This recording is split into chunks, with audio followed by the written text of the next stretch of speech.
பிஸ்மில்லாஹிர் ரஹ்மானிர் ரஹீம். 30/9/92 தஞ்சை திலகர் திடலில் தடையை மீறி நாங்கள் பொதுக்கூட்டம் ஒன்று போடப்பட்ட போது அந்த பொதுக்கூட்ட நிகழ்ச்சியை காவல்துறையினர் தடுத்து விட்டார்கள். திலகர் திடலையே பூட்டிவிட்டார்கள். அதன் பின்னால் கடும் போராட்டத்திற்கு பின் அந்த டிஎஸ்பியிடம் நாங்கள் சண்டை போட்டு தகுந்த காரணங்கள் கூறினோம். பழனி பாபாவாகிய நீங்கள் பேசினால் கலவரம் வரும் என்று அவர் சொல்ல, அதனால் தான் தடை விதிக்கிறோம் என்று அவர் கூற, ஜிகாத் கமிட்டியை சார்ந்தவர்களும் பாட்டாளி மக்கள் கட்சியை சார்ந்தவர்களும் நாங்கள் கூடி ஜெயலலிதாவின் வருகையின் போது மகாமகத்தில் 100 பேர் செத்தார்கள் என்பதற்காக ஜெயலலிதாவை நீங்கள் வர தடை விதிக்க முடியுமா என்று கூறி தடையை மீறி கூட்டம் நடைபெறும் என்று சொன்னபோது துணிச்சலோடு Nasco video audio centre, main road, Rajagiri அவர்களால் பதிவு செய்யப்பட்ட கேசட்டை தான் இப்பொழுது நீங்கள் கேட்கிறீர்கள். அந்த கேசட் பதிவு செய்யப்படும் பொழுது திலகர் திடலை பூட்டை உடைத்து நாங்கள் உள்ளே சென்று இந்த கூட்டத்தை நடத்தினோம். அங்கேயே எஸ்பி, டிஎஸ்பி அமர்நாத் போன்றோர்கள் அருகில் நிற்பதையும் இதில் காணலாம். இந்த கேசட் எடுக்கும் பொழுது கடுமையான பதட்டமான சூழ்நிலை, எங்கும் காவல்துறையினரின் கடும் விரட்டல்கள், ஆயுதம் தாங்கிய போலீசார், இத்தனைக்கு மத்தியில் இந்த கேசட்டை நாங்கள் கடும் முயற்சியில் எடுத்து நீங்கள் அமைதியான நிழலில் அமர்ந்து பார்த்ததை நாங்கள் வேர்க்க விறுவிறுக்க எடுத்த கேசட்டை நீங்கள் நிழலில் இருந்து காண்கிறீர்கள். வாஹிர் தாவனா அல்ஹம்துலில்லாஹி ரப்பில் ஆலமீன்.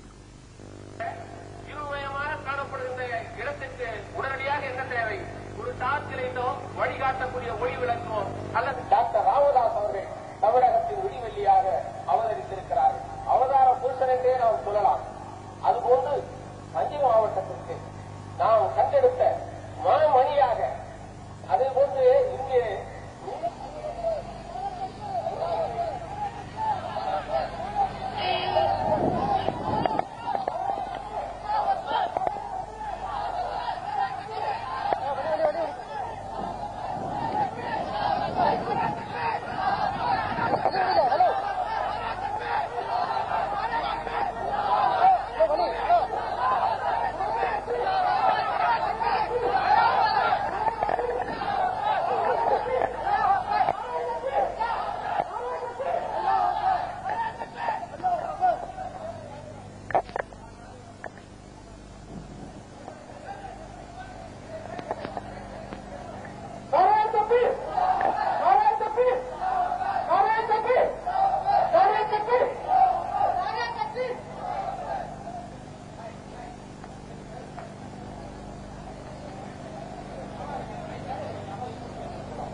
அதற்கு பின்னாலே இன்றைக்கு திராவிட முன்னேற்ற கழகம் அது ஆட்சியில் இறக்கப்பட்டால் அதற்கு அடுத்து அண்ணா திராவிட முன்னேற்ற கழகம் என்ற நிலைதான் இருந்து கொண்டிருக்கின்றது. இந்த நிலையை மாற்றி அமைக்க வேண்டுவதற்காகத்தான் இன்றைக்கு மரியாதைக்குரிய டாக்டர் ராமதாஸ் அவர்கள், அறிவித்தர் நிர்வாக அவர்கள், இங்கே வீட்டிருக்கின்ற நம்முடைய மரியாதைக்குரிய டாக்டர் பழனி பாபா அவர்கள் போன்றோர் ஒரு 3வது அணியை உருவாக்கி இன்றைக்கு தமிழகத்திலே ஒரு முயற்சி சொன்னார்கள். அந்த முயற்சி இன்றைக்கு சீராக தெரியலாம். ஆனால் இந்த நாட்டின் எதிர்காலத்தை உருவாக்குகின்ற நல்ல ஒரு முயற்சியாக அந்த முயற்சி இன்றைக்கு நடைபெற்றுக் கொண்டிருக்கின்ற மரியாதைக்குரிய செல்வி ஜெயலலிதா அவர்களானாலும் சரி, அல்லது மரியாதைக்குரிய கலைஞர் கருணாநிதியாக இருந்தாலும் சரி, இவர்கள் தங்களுடைய பதவியை தக்க வைத்துக் கொள்வதற்கும் பதவியை பிடிப்பதற்கும் தான் அழைத்துள்ளார்கள் அல்லாமல் அல்லாமல் கொள்கைக்காக மக்களுடைய நலனுக்காக பதவியை பயன்படுத்துகிறவர் அல்ல. ஆனால் நம்முடைய தலைவர்கள் மக்களுடைய நலனுக்காக, மொழிக்காக தங்களை அர்ப்பணித்து வருகின்றார்கள். ஒன்றே ஒன்றை மட்டும் நம்முடைய பேச இருக்கின்ற, நாமெல்லாம் ஆவலோடு எதிர்பார்த்துக் கொண்டிருக்கின்ற மரியாதைக்குரிய ஜிகாத் கமிட்டியுடைய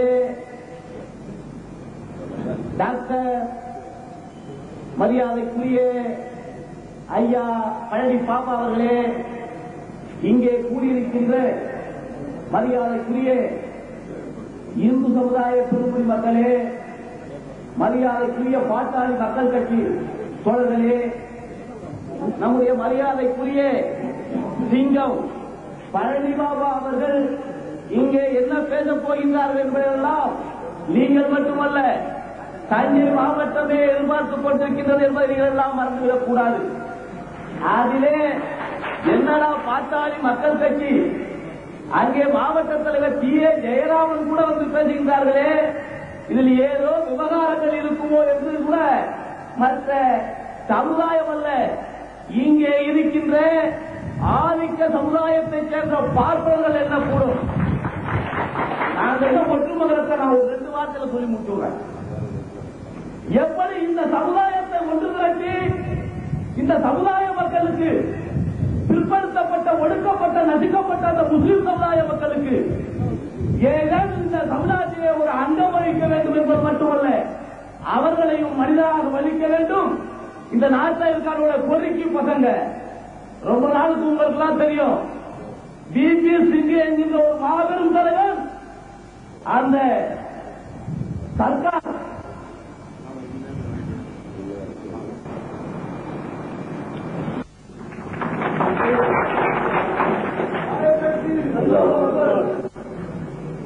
I given this gold cloth to Mr. Pranay Baba. I kindly request to any order we are prepared to do it and to be present from the Muthupet Jihad. மதிப்பிற்கும் மரியாதைக்குரிய கூட்டத்தின் தலைவர் அவர்களே,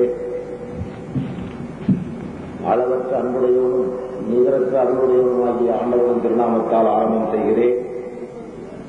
மற்றும் எனக்கு முன்னால் பேசிய மரியாதைக்குரிய ஐயா கோவிந்தசாமி அவர்களே, கவிஞர் கே. உமர் கத்தாப் அவர்களே, ஐயனாபுரம் முன்னாள் சேர்மனாக இருந்த ஜி. முருகேசன் அவர்களே, வி. தனஞ்சயன், சி.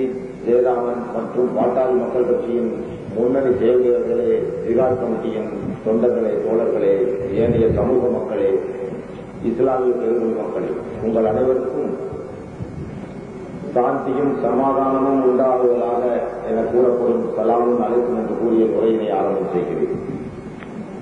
வழக்கமாக நாம் கூட்டங்கள் நடக்கும் பொழுது வழக்கமாக ஏற்படுகின்ற சிக்கல், சிரமங்கள் இன்றும் ஏற்பட்டுத்தான் இருக்கும். ஏற்கனவே இந்த கூட்டத்தை நேற்று இரவே ரத்து செய்து எழுதி வாங்கிவிட்டு சென்று விட்டார்கள். இன்று காலை டிஎஸ்பி இன்சார்ஜ் அவர்கள் இடம் சென்று எந்த விதமான அசம்பாவித நிகழ்ச்சியும் நடைபெறாது என்று உறுதிமொழி கொடுத்த பின்னால்தான் அவர்களும் சென்னை வரை டெலிபோன் செய்து கேட்டுக் கொண்டதற்கெனங்க இந்த கூட்டத்தை அனுமதி கொடுக்க வாய்மூலமான ஒரு அனுமதியை வழங்கினார்கள். இவையெல்லாம் ஜனநாயக நாட்டில் நடக்கக்கூடிய முறைகளா இல்லையா என்பது வேறு விஷயம்.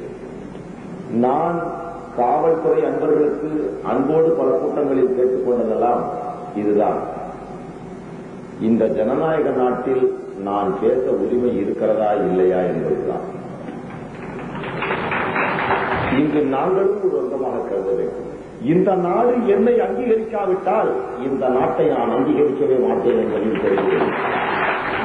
எங்களை ஒரு தேசிய இனமாக, இந்திய அங்கமாக எந்த ஒரு அரசு கருதவில்லையோ அந்த அரசின் சட்டங்கள் எங்களுக்கு பெருப்புக்கு சமமானவை என்பதை தெரிவிக்கிறேன். நாங்கள் அஞ்சியவர்கள் அல்ல. எங்களுக்கு கிடைக்க வேண்டிய உரிமையை கேட்கிறோம். உங்களை கடமையாக்கத்தான் சொல்லுகிறோம். சலுகைகளை நாங்கள் கேட்கவில்லை. எங்கள் பேச்சில் குற்றம் குறை இருந்தால் வழக்கம் போல் உங்கள் எஃப்ஐஆரை போடுங்கள். நீங்கள் கூட வந்து அலசாக வேண்டாம். நாங்கள் வீட்டிலிருந்து புறப்படும் பொழுது எப்பொழுது வருவாய் என்று கேட்கக்கூட எங்களுக்கு ஆட்கள் இல்லை. என்னைக்காச்சும் வருவாரு, என்னைக்காச்சும் போவாருன்னா எங்க வீட்டில் சொல்லுவாங்களே தவிர. ஏனென்றால் திருச்சி மத்திய சிறையில் உள்ள என்னுடைய அருமை நண்பர்களை காண ஆவலோடுதான் நாங்கள் வந்திருக்கிறோம். எனக்கு அதற்கு அஞ்சியவர்கள் அல்ல. ஆனால் பிற சமூக மக்களை நீங்கள் புண்படுத்தி விடுவீர்கள். உங்கள் பேச்சால் நாகூரே பற்றி எரிஞ்சிட்டுங்கிறார். ஒரு மாசம் நான் நாகூருக்கே போல பத்தி எரிஞ்சிட்டுங்களா? சரி, பரவாயில்ல. ஈரை பேனாக்கி பேனை பெருமாளாக்குவது இந்தியாவின் இயல்பு, தன்மை. அதன் விளைவுதான் இன்று ஒடுக்கப்பட்ட சமூகமாக, நசுக்கப்பட்ட சமூகமாக, வாழ மக்கட்ட சமூகமாக சுமார் 1.5 கோடி மக்களை கோழைகளாக மாற்றி அவர்களின் உரிமைகளை அபகரித்துக் கொண்டு அந்நிய ஆக்கிரமிப்பு ஆதிக்க சக்திகளெல்லாம் ஒன்றாக இணைந்து கூப்பாடு போட்டுக் கொண்டு கூவித்திருக்கின்ற குடிமி வைத்த மக்கள் கையிலே அரசாங்கம் இருக்கும் வரை மீண்டும் ஒரு சுதந்திர போராட்டத்திற்கு பல விலைகளை தர நாங்கள் தயங்கிட மாட்டோம், மயங்கிட மாட்டோம். அதனால் இந்த கூட்டத்தில் சலசலப்பு ஏற்பட்டு இதன் பின்விளைவால் நான் பேசிவிட்டு போன பின்னால் இந்தியாவில் உள்ள பொது அமைதி கெட்டு, சட்டம் ஒழுங்கு கெட்டு, எல்லாம் இங்க இருக்குது. இந்தியாவில் சட்டம் ஒழுங்கு, பொது அமைதி, என்னடா சுதந்திரம் வழக்கண்ண சுதந்திர நாடு பேசுறதுக்கு 78 தடை. நேற்று ராத்திரியா கூட்டம் ரத்து. ஏன்னா நான் பேசுறேன் இந்த தஞ்சாவூர் பத்தி அறிஞ்சு இருக்கவெல்லாம் லூசு பயிர்ல, நீங்க கேட்கறவெல்லாம் கேன பயிர் மாதிரி புத்திச்சாரு. இதே ராமகோபால் ஐயர் கேட்டிருந்தா விழுந்தடிச்சு கொடுத்திருப்பாங்க. ஏன் பிரதமர் ஐயரு, ஜனாதிபதி ஐயரு, துணை ஜனாதிபதி ஐயரு, சீஃப் ஜஸ்டிஸ் ஐயரு, சீஃப் மினிஸ்டர் ஐயரு. ஆனா நாட்டினோட 2% மக்களுக்கு 98% சும்மா இருறான்னு சொன்னான்னா ஏன் இதுவரை கடந்த ஓராண்டில் 700 கூட்டங்கள் பேசியிருக்கிறேன். இது உளவு ஸ்தாபனமும் உள்துறையிலாகவும் அறிந்த ஒன்று. 700 கூட்டங்கள், ஒரு நாளைக்கு குறைந்தபட்சம் 2, 3, 5 இப்படி 700 கூட்டங்கள் பேசப்பட்டு 700 கூட்டங்களும் வீடியோ கேசட்டுகளாகவும் ஆடியோ கேசட்டுகளாகவும் பதிவு செய்யப்பட்டு உள்துறை இலாகாவிடமும் உண்டு, எங்களிடமும் உண்டு. எந்த ஊரிலும் நான் பேசி சட்டம் ஒழுங்கு கெட்டதாக வரலாறு இல்லை. நீங்க வந்துட்டு போனா ஆபத்து. நாகூருக்கு வந்தீங்க பாவா, அதனால அந்த பத்தி அறிஞ்சு இப்ப இங்க வந்திருக்கீங்க, இங்க ஏதாவது குறிச்சு தெரியுங்களா? ஜெயலலிதா கூட தான் கும்பகோணம் வந்துட்டு போச்சு, 140 பேர் செத்து போனாங்க. அந்த பொம்பளை எங்கேயாவது போகணும், என்ன எக்ஸாம்பிள் கொடுக்குறீங்க? இந்த அம்மா எங்க போனாலும் 2 பேர் சாவறாங்க. இந்த அம்மாவை வெளியேறக்கூடாதுன்னு நான் கேட்டா அந்த சட்டத்தில் நாங்கள் எல்லாம் சமப்படுத்தப்பட வேண்டும், எங்களுக்கும் சம உரிமை வேண்டும். This is my constitutional fundamental right guaranteed in the constitution. இது தலையிடுகின்ற டைரக்டர் ஜெனரல் ஆஃப் போலீஸுக்கு கூட கிடையாது. 2 கேஸ் சிக்சஸ் பார்த்து வாங்கியிருக்கேன். அந்த கேஸ்ல எந்தவித காரணத்தை கொண்டும் 31 அமெண்ட்மெண்ட் ஆக்ட் கண்ட நேரத்தில் நீங்கள் உபயோகப்படுத்தக்கூடாது என்று உச்ச நீதிமன்றமும் உயர் நீதிமன்றமும் ஒரு முறைக்கு பல முறை சொல்லியும் தஞ்சாவூரில் கடந்த 27ஆம் தேதியிலிருந்து போட்டு வச்சிருக்கீங்க. அப்படி என்ன இங்க சட்ட ஒழுங்கு நிலைமை சீரா இல்ல சொல்லுங்க, எங்களுக்கு தெரியாம. அந்த சட்டம் ஒழுங்குனா முதல்ல என்னன்னு சொல்லுங்க. இங்க 27ஆம் தேதியிலிருந்து 31 அமெண்ட்மெண்ட் ஆக்ட், 4 பேர் கூடக்கூடாது, 3 பேர் கூடக்கூடாது, ரெகுலேஷன் ஆக்ட் தான் ஒண்ணு. நாங்க 18ஆம் தேதி அப்ளை பண்ணிட்டோம். எங்களுக்கு அந்த சட்டம் பொருந்தாது. இருந்தாலும் இது அன்பா கூப்பிட்டு கொடுக்கலாம். சார் இது கொடுங்க, இந்து முன்னணிக்காரன் ஒரு 4 பேர் இருக்கான், தஞ்சாவூர் முழுக்க ஒரு 5 பேர் இருக்கான், அவ்வளவுதான், வேற அதிகமா இருக்க மாட்டான். பேப்பர் 2 அவன் கையில் இருக்கு, தினமணி, தினமலர், இந்த மலங்கள் அவங்கிட்ட ஒரு 4-5 தினமலம், குப்பைகள் அது இருக்கு. அதனால பயப்படுறாங்க. அண்டர்வேர்ல்ட் பீப்புள் மாதிரி ஒரு 5 பய அவன் RSS விஸ்வ இந்து பரிஷத்துங்கிறான், அவனுக்கு பயந்துக்கிட்டு நீங்க பேசக்கூடாது. என்னப்பா ஒருத்தன் லெட்டர் பேட்ல எழுதி கொடுத்தா பேசக்கூடாதுன்னா முதலமைச்சருக்கு கூட தான் எதிர்ப்பு இருக்கு. அதுக்காக நம்ம முதலமைச்சரா இருக்க முடியாதா? ஜனநாயக நாட்டில் எதிர்ப்புங்கிறது ஒரு அங்கம். It is a constitutional validity உள்ள ஒரு ரைட். அது எதிர்ப்பும் இருக்கும், ஆதரவும் இருக்கும். நல்லதை ஜீரணம் பண்ணணும், கெட்டதை ஜீரணம் பண்ணணும், நல்லதை எடுத்து வைக்கணும். இது 2ம் ஒரு ஆரோக்கியமானவர். எதுக்கே பேசப்படாது, எவனை பத்தியும் பேசப்படாது. பின்ன சாந்தி முகூர்த்தத்துக்கு மைக் செட்டலாம் சொல்லுங்க. என்ன அப்படி இந்த தஞ்சாவூர்ல நானும் தஞ்சை மாவட்டத்தில் இந்த வருஷத்துல 4 கூட்டம் பேசியிருக்கேன். ஒரு சட்ட ஒழுங்கு தரலையே, பொது அமைதிக்கு பங்கம் வரலையே. வழக்கமா public order, law and order, இது குப்பை சட்டம். சட்டம் ஒழுங்கு கெட்டு போச்சுன்னா அதுக்காக தானே பிரதர் நீங்க சட்டையை போட்டுருக்கீங்க?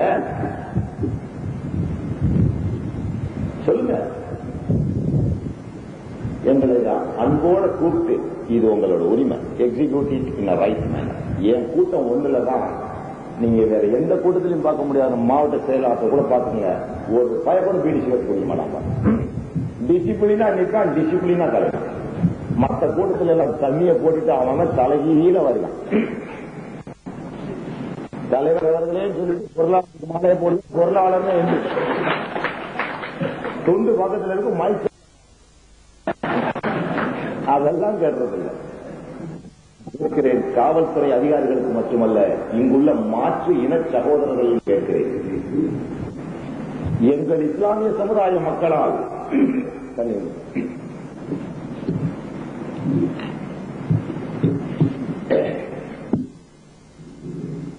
எங்களுடைய இஸ்லாமிய சமுதாய மக்களால் எங்காவது இந்த தமிழகத்தில் ஒரு மூலையில்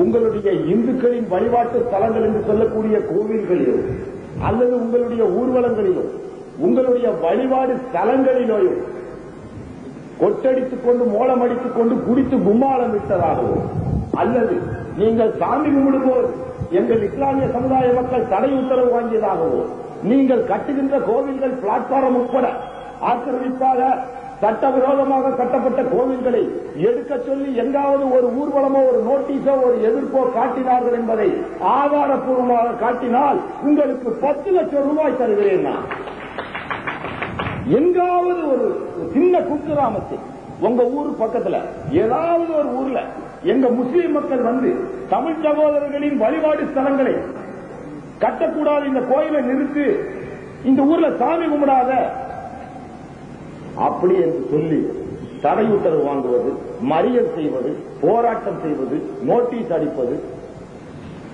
இந்த மாதிரி ஏதாவது ஒரு சின்ன சில்லறை வேலை பண்ணுவதாக சொல்லுங்கள். நாளையே நான் இந்து மதத்தையே ஏற்றுக்கொள்ள தயாராக இருக்கிறேன்.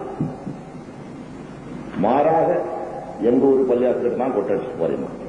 ஐயோ பாகிஸ்தான் ஆகுது இந்தியா, ஐயோ இந்துக்களை மதமாற்றம் செய்கிறார்கள், பாகிஸ்தானின் கைகூலி, அமெரிக்காவின் உளவாளி, அரபு நாட்டு பணம், இந்த வார்த்தையை மாற்றி மாற்றி 40 வருஷமா புளிச்சு போச்சு. எங்காலும் உங்க இந்துக்கள் மத்தியில வந்து உங்க கொள்கை கோட்பாடுகளுக்கு மத்தியிலயோ பழனி கோயிலுக்கு தினம் போறான் நடந்து, ஐயப்ப சாமி கோயிலுக்கு வருஷ வருஷம் போறான் தினம், எவனாவது போய் அந்த முஸ்லீம் தடுத்திருக்கானா?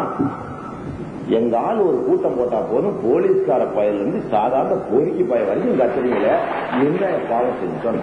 இல்ல நாங்க என்ன வேற நாட்டுக்காரனா? சொல்லு சொல்லு, நாங்க என்ன வேற நாட்டுக்காரனா? இனிமேல் தாண்டா வேற நாட்டுக்காரனா மாறணும். நாங்க உன் கொடுமை தாங்காம இஸ்லாத்தை இறக்குமதி செய்த மக்கள் தான் நாங்களே ஒழிய நாங்களே அந்நியர்கள் அல்ல. நாங்க என்ன அரபு நாட்டில இருந்தா இங்க பிறந்துட்டோம். ஒரு காலத்துல சாணாரா இருந்திருக்கலாம், சக்கலியரா இருந்திருக்கலாம், வன்னியரா இருந்திருக்கலாம், தேவனா இருந்திருக்கலாம், பறையனா இருந்திருக்கலாம், பல்லராக இருந்திருக்கலாம் எங்கள் முன்னோர்களும் நாங்களும். இவன் கொடுமை தாங்காம இவன் எங்களை சூத்திரன் வேசி மகன் சொல்லி தீண்டத்தகாதவன் ஆக்கி எங்களை நிறத்தாலும் மதத்தாலும் பிறப்பாலும் வேறுபடுத்தி பாகுபடுத்தி கூறுபடுத்தி பிளவுபடுத்தி எங்களை நாசப்படுத்தி ஓரங்கட்டியதன் விளைவு எங்களுக்கு ஒரு சமத்துவம் தேவைப்பட்டது, ஒரு சகோதரத்துவம் தேவைப்பட்டது. அதனால் அரபு நாட்டிலிருந்து இஸ்லாத்தைத்தான் நாங்கள் இறக்குமதி செய்து கொண்டோமே ஒழிய நாங்களே அரேபியர்கள் அல்ல. ஆனால் இந்த ஆதிக்க பார்ப்பன கும்பல்கள், ஆரிய கும்பல்கள் ஆடு மாடுகளை ஓட்டிக்கொண்டு கைபர் போலன் கணவாய் வழியாக வந்த வந்தேரிகள், நாடோடிகள், இந்த நாட்டுக்கே சொந்தமில்லாத துரோகிகள் சொல்கிறார்கள் எங்களை வெளிநாட்டுக்கு போறாங்க. இந்தியாவுக்கு சொந்தமானது 2 மதங்கள் தான், ஒன்று சீக்கிய மதம், இன்னொன்று ஸ்ரீ நாராயணகுரு அவர்களால் உண்டாக்கப்பட்ட ஈழுவ மதம். இந்து மதம் உள்பட அந்நிய மதம் தான். மத்திய ஆசியாவில் இருந்து கைபர் போலன் கணவாய் வழியாக கமுக்காட்டுக்குள் அமுக்கிக் கொண்டு ஆடு மாடுகளை ஓட்டிக்கொண்டு வந்த ஆரிய கும்பல்களால் அறிமுகப்படுத்தப்பட்ட வார்த்தை தான். அதற்கு முன் திராவிடர்களாக நாம் வாழ்ந்து வந்தோம். இனத்தால் திராவிடர்களாக இருந்தோம், மதத்தால் முஸ்லிம்களாக மாறினோம், இன்று இந்தியர்களாக அல்லல்பட்டுக் கொண்டிருக்கின்றோம். என்னமோ நாங்கெல்லாம் பாகிஸ்தானின் கைகூலி மாதிரியும், பாகிஸ்தான் பேர சொன்னாலே பயந்துகிட்டு பர்மா பஜார் வச்சிருக்கான். பர்மா இந்தியாவுக்கு நேச நாடு அல்ல. சைனா பஜார் வச்சிருக்கான். இந்தியாவோட பாகிஸ்தான் ஆக்கிரமித்த ஆசாத் பாகிஸ்தானுடைய 10 சதுர மைல்களை விட 24,000 சதுர மைல்கள் ஆக்கிரமித்துக் கொண்டிருக்கிறது சைனா. அது சைனா பஜார் வச்சிருக்கான். பாகிஸ்தான் பஜார் வந்தா கத்துறான். ஏட்டா கத்துறீங்க? பகையாளி பேரை வச்சுக்கலாமா, பங்காளி பேரை வச்சு கூடாதாமா? அவனுக்கு அதல்ல நோக்கம். அவங்கிட்ட படைப்புகளை வணங்க சொல்லி மக்களை ஏமாத்திக்கிட்டு இருந்தான். நாங்க உஷாராயி படைப்புகளை வணங்க மாட்டோம், படைத்தவனையே வணங்குவோம், உருவ வழிபாட்டுக்கு ஒத்துக்க மாட்டோம், நீ அன்னாடி எங்களை சுரண்டி திங்கிற, ஏமாத்துற, இது எங்களுக்கு வேணாமடான்னு கூப்படான்னு தூக்கி போட்டு வெளியேறணும். It is not a conversion, it is a liberation. எங்களை நாங்களே விடுவித்துக் கொண்டோம். ஒரு அந்நிய ஆதிக்க சக்தியிலிருந்து விடுவித்து இன்னைக்கு பார், நாங்க சகோதரனா, எங்களுக்குள்ள தாழ்வு மனப்பான்மை இல்லை. இன்று கூட எங்களுக்கு இந்த தஞ்சாவூர் வாழ்கின்ற எந்த இன மக்களோடும் பிணக்குகள் இல்லை. உங்களை உயிரினும் மேலாக நேசிக்கிறேன். இங்குள்ள தேவர்களோ, இங்குள்ள மறவர்களோ, இங்குள்ள அகமடியார்களோ, இங்குள்ள வன்னியர்களோ, இங்குள்ள தாழ்த்தப்பட்ட இன மக்களோ அல்லது ஆதி திராவிட மக்களோ, ஏனைய பிற்படுத்தப்பட்ட 184 ஜாதிகளையும் நாங்கள் உயிரினும் மேலாக நேசிக்கிறோம். உங்களில் ஒருவராக இருந்துதான் நாங்கள் இந்த நிலைக்கு வந்தோம். எங்களுடைய மொத்த எதிரி உங்களுக்கும் எனக்கும் நம்மையும் சேர்ந்து சுரண்டி தின்கின்ற ஒரே எதிரி பார்ப்பன துரோகிகள் தானே தவிர நீங்கள் அல்ல, நீங்கள் அல்ல. உங்கள் உயிருக்கும் உடமைக்கும் எங்களின் உயிர்களை கூட நாங்கள் விட தயாராக இருக்கின்றோம். எந்த இன மக்களோடும் நாங்கள் மோத தயாராக இல்லை. அந்த அடிப்படையில் தான் வன்னியர் சங்கத்தோடு நானும் டாக்டர் ராமதாசும் கையெழுத்திட்டோம் சிறையில். இது சிறையில் நானு நம்ம முருகேசன் சார்லாம் ஜெயில இருக்கும்போது தான் 8 மாசம் நாங்க ஒரே ஜெயில இருந்தோம், ஒரே ரூம்ல இருந்தோம். நாங்க தான் சூப்பர். அட போடா குப்பை நாடு. I feel proud to be a president of India rather than to be I feel proud to be a prisoner of India rather than to be a president of India. இந்திய சிறையின் சிறைவாசியாக இருப்பதில் பெருமை அடைகிறேன், இந்தியாவின் ஜனாதிபதியாக இருப்பதில் பெருமை அடைகிறேன். I feel proud to be a prisoner of India rather than to be a president of India. இந்தியாவோட பிரசிடென்ட் குப்பைய. நாங்க ஜெயிலுக்குள்ள கேள் எப்படி இருந்தான், ராஜா மாதிரி கையை தட்டினா சூப்பர் தான் நிக்கணும். எங்களுக்கு செக்கிங் கிடையாது. ஒரு நாள் என் பாடி எப்படி டச் பண்ணிட்டாரு ஒரு ஊசியா உதவி சிறை அலுவலர். விட்டே ஒரு அரசியல் கேளுங்க. 3 மன்னிப்பு கேட்டதுக்கு அப்புறம் தான் உள்ள விட்டான். முதல்ல எங்களுக்கு என்ன கேட்பாங்க, நாங்க சொல்றதுதான் சட்டம், நாங்க கேட்கிற ரூம் தான். இலங்கை தமிழர்கள் ஒரு 10 பேரை கொண்டு வச்சுக்கிட்டோம். இந்த பக்கம் பாகிஸ்தான்ல கடல்ல எதுக்கு வந்தாங்க, தங்க கட்டி தூக்கி போட்டாங்க. அவங்கள கொண்டு வந்தான், அவனையும் கூட்டு வந்து வச்சுக்கிட்டோம். 20 அறைகள் பூரா நாங்க. இந்த மந்திரி ரகுபதி இப்ப இருக்காரு, இந்த ஆளையும் தூக்கி வந்து போட்டான். அவனு உள்ள எல்லாத்துக்கும் நாங்க தான் சாப்பாடு சப்ளை, நாங்க தான் சக்கரை சப்ளை, 24 மணி நேரம் டீ, ராத்திரி 3 மணிக்கு கூட வடிச்ச கஞ்சியை ஊற்றி கொண்டு வந்து சூடா எங்களுக்கு எழுப்பி கொடுப்பாங்க. பொழுது போகல. நான் சொன்ன உடனே எனக்கு சிறையில் வசதிகள் வேணும்னு. இதே நாகராஜன் வசதியை ரிஜெக்ட் பண்ணார். நான் முருகேசன் சார் நானும் காலையில சிறையில் எந்திரிச்சோன்னு பேசிக்குவோம். பாருங்க சார் இப்படின்னு. அப்ப முதல் என்ன வந்து துணிஞ்சு பார்த்தவர் இஸ்லாமிய சகோதரர்களே, வெட்கப்படுங்கள், வேதனைப்படுங்கள். முஸ்லீம் தலைவர்கள் அல்ல. முதலில் என்னை வந்து சந்தித்தவர் தலைவர் நெடுமாறன் அவர்கள் தான். அதற்கு பின்னால் டாக்டர் ராமதாஸ் அவர்கள் தான். இந்த நம்ம சமுதாயம் சமதுக்கு ஆதாயம், இந்த குப்பைங்கெல்லாம் எங்க போனாங்களே தெரியல. நான் சிறையிலிருந்து வெளியே வந்த மறுநாள் இன்றைய அமைச்சர்கள் எல்லாம் ராக்காரர்கள் உட்பட என்னிடம் வந்து, பாபா உங்களுக்கு 20 கோடியும் 20 சீட்டும் தர்றோம், காங்கிரஸுக்கும் அதிமுகவுக்கும் ஆதரவு கொடுங்க. அப்ப நான் என்ன சொன்னேன், டாக்டர் ராமதாஸே சொல்லுவார். அவர் தான் டாக்டர் ராமதாஸ் தெரியாமலே முடிச்சுக்கிட்டு அவங்க உட்கார்ந்து இருக்கிறான். மஃப்டியில இருக்காரு, ஒரு பனியன் போட்டு, ஆள் ஒல்லியா இருப்பாரு மாதிரி. அவன் பாட்டுக்கு வந்தவன் ஸ்டார்ட் பண்ணிட்டான். Research and analysis wing. அப்ப நான் சொன்னேன், ஒரு சமுதாயத்தையே அடமானம் வைத்து நான் மட்டும் வாழ நினைப்பது பெற்ற தாயோடு உடல் உறவு கொள்வதற்கு சமானம். கெட் அவுட் சொன்னேன். அதுக்கப்புறம் தான் ராம்தாஸ் என்னைய, நீங்க தான் உண்மையான சமுதாய காவலன், உங்களோட தான் உறவுன்னு கையெழுத்து போட்டார். நான் நினைச்சு விக்கணும்னா வித்துட்டு போலாம். இன்னைக்கு கூட நான் ஜெயலலிதா காம்ப்ரமைஸா போயிடலாம். எனக்கு என்னங்க, கண்ணகின்னு கூட சொல்லிட்டு போறேன். கண்ணகிக்கு தான் கேவலம். கண்ணகி தானே கேஸ் போட முடியும். நான் கருப்பு கரைச்சி, நீ என்னடா கண்டவெல்லாம் போய்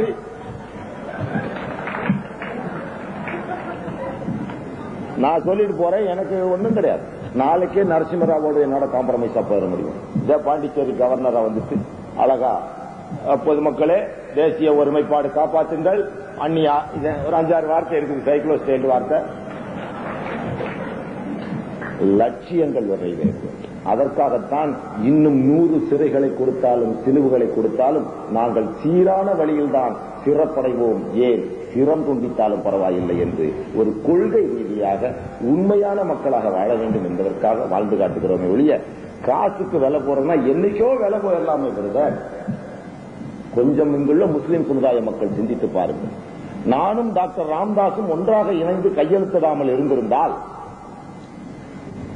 ராம்தாஸ் அவர்களை பிஜேபிக்காரர்கள் பிடித்திருந்தால், பாட்டாளி மக்கள் கட்சிக்கும் பிஜேபிக்கும் உறவு ஏற்பட்டிருந்தால் இன்னைக்கு உங்க நிலைமை என்ன?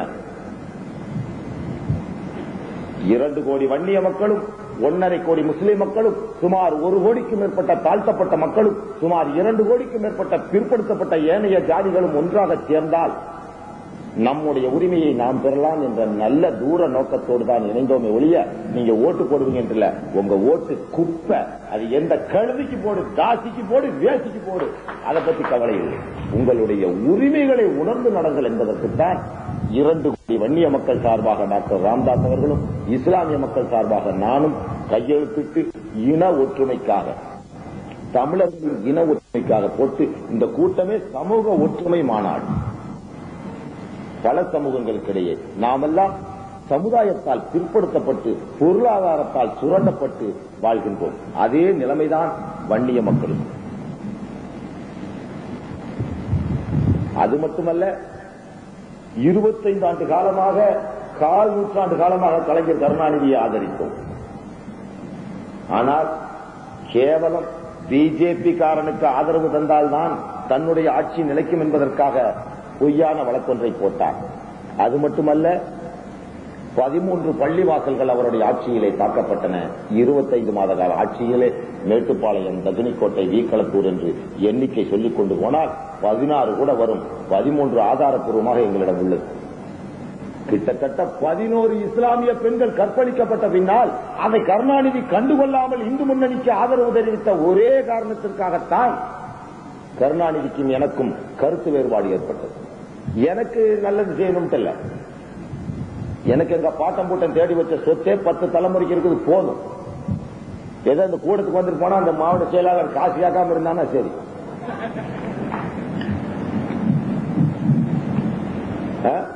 எனக்கு ஒன்னும் போட வேண்டியதில்லை. அல்லது எந்த நாட்டுக்கு வேணாலும் அம்பாசிடர் நிச்சயமா நாளைக்கே போயிடலாம். எம்மாதிரி உள்ளவர்களை எந்த அரசியல் கட்சிக்காரனும் தேடிக்குவான். I'm eligible man, good orator, well educated, நாகரிகமா நடக்கும் தெரியும், எப்படியோ என்னை எவனும் கன்சியூம் பண்ணிப்பான். ஆனா நீ நல்லா இருக்கணும் தான் நான் நினைச்சேனே ஒழிய என்னுடைய ஃபண்டமெண்டல் ரைட் எல்லாம் யாரும் தடுக்க முடியாது. எனக்குள்ள உரிமை, எனக்குள்ள ஜீவாதார உரிமைகளை யாரும் குறுக்கிட முடியாது. குறுக்கிட்ட நான் சும்மா விட மாட்டேன். என் வழியில குறுக்கிடாத வரைக்கும் நாங்களும் ஜெயலலிதா வழியில குறுக்கிடலாம். தமிழனை பிடிச்ச தர்த்துல அந்த மாதிரி தேசிய ஒருமைப்பாடுன்னு பேசுறது நம்ம ஒரு நாக்காளிக்கு தான். ஆந்திரத்து சென்னா ரெட்டியிலிருந்து, ஆந்திரத்து பிரகாச ரெட்டியிலிருந்து ஆந்திரத்துக்கார அவர் ஆண்டுட்டு போயிட்டார். அடுத்தாப்புல கேரளத்து கோபால மேனம் புள்ள அவனும் ஆண்டுட்டு போயிட்டான். கன்னடத்து பிராமணிச்சு இவ்வளவு ஆண்டுட்டு போயிட்டான். அடுத்து மகாராஷ்டிரா சிவாஜி ராவ் அவனும் ஆண்டுட்டு போ. நீ நாக்க வலிச்சுக்கிட்டே நில்லு. தமிழன் கத்திக்கிட்டே உனக்கு என்ன மிஞ்சும்? மக்கள் கையில மையும் மந்திரி வாயில பொய்யும் தான் மிஞ்சும். நீயும் எங்களை போல உரிமைகளோடு வாழணுங்கிற ஒரே குறிக்கோளோடு தான் வன்னிய இன மக்களும் இஸ்லாமிய மக்களும் ஒன்றாக சேர்ந்தோம். அதற்கு முன்னால் மிக மிக பிற்படுத்தப்பட்ட ஜாதிகளுக்காக இடஒதுக்கீடு கேட்டு சுமார் 7 நாள் தொடர் மறியல் செய்து அதன் பின்விளைவாக 24 வன்னிய பெண்களின் கருகுமணிகள் தாலிகள் அருந்த பின்னால் 24 இளம் விதவைகளினால் 24 இளம் வாலிபர்கள் துப்பாக்கி ரவைக்கு பலியானதினால் துப்பாக்கியால் சுடப்பட்டு கொல்லப்பட்ட பின்னால் அரசு பணிந்து 184 ஜாதிகளுக்கு மிக மிக பிற்படுத்தப்பட்டவர் பட்டியலில் அரசின் வேலை வாய்ப்பில் இடஒதுக்கீடு அளித்தது.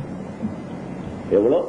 24 பேர்கள் இந்த வன்னிய சகோதரிகள் தங்களுடைய மாங்கல்யத்தை இழந்தார்கள், பொட்டை இழந்தார்கள், பூ இழந்தார்கள். தாங்கள் வாழ அல்ல, 184 ஜாதிகள் பிற்படுத்தப்பட்ட, மிக மிக பிற்படுத்தப்பட்ட ஜாதிகள் வாழ்வதற்காக தங்கள் இனத்தை பலி கொடுத்தவர்கள் தான் இந்த வன்னிய மக்கள்.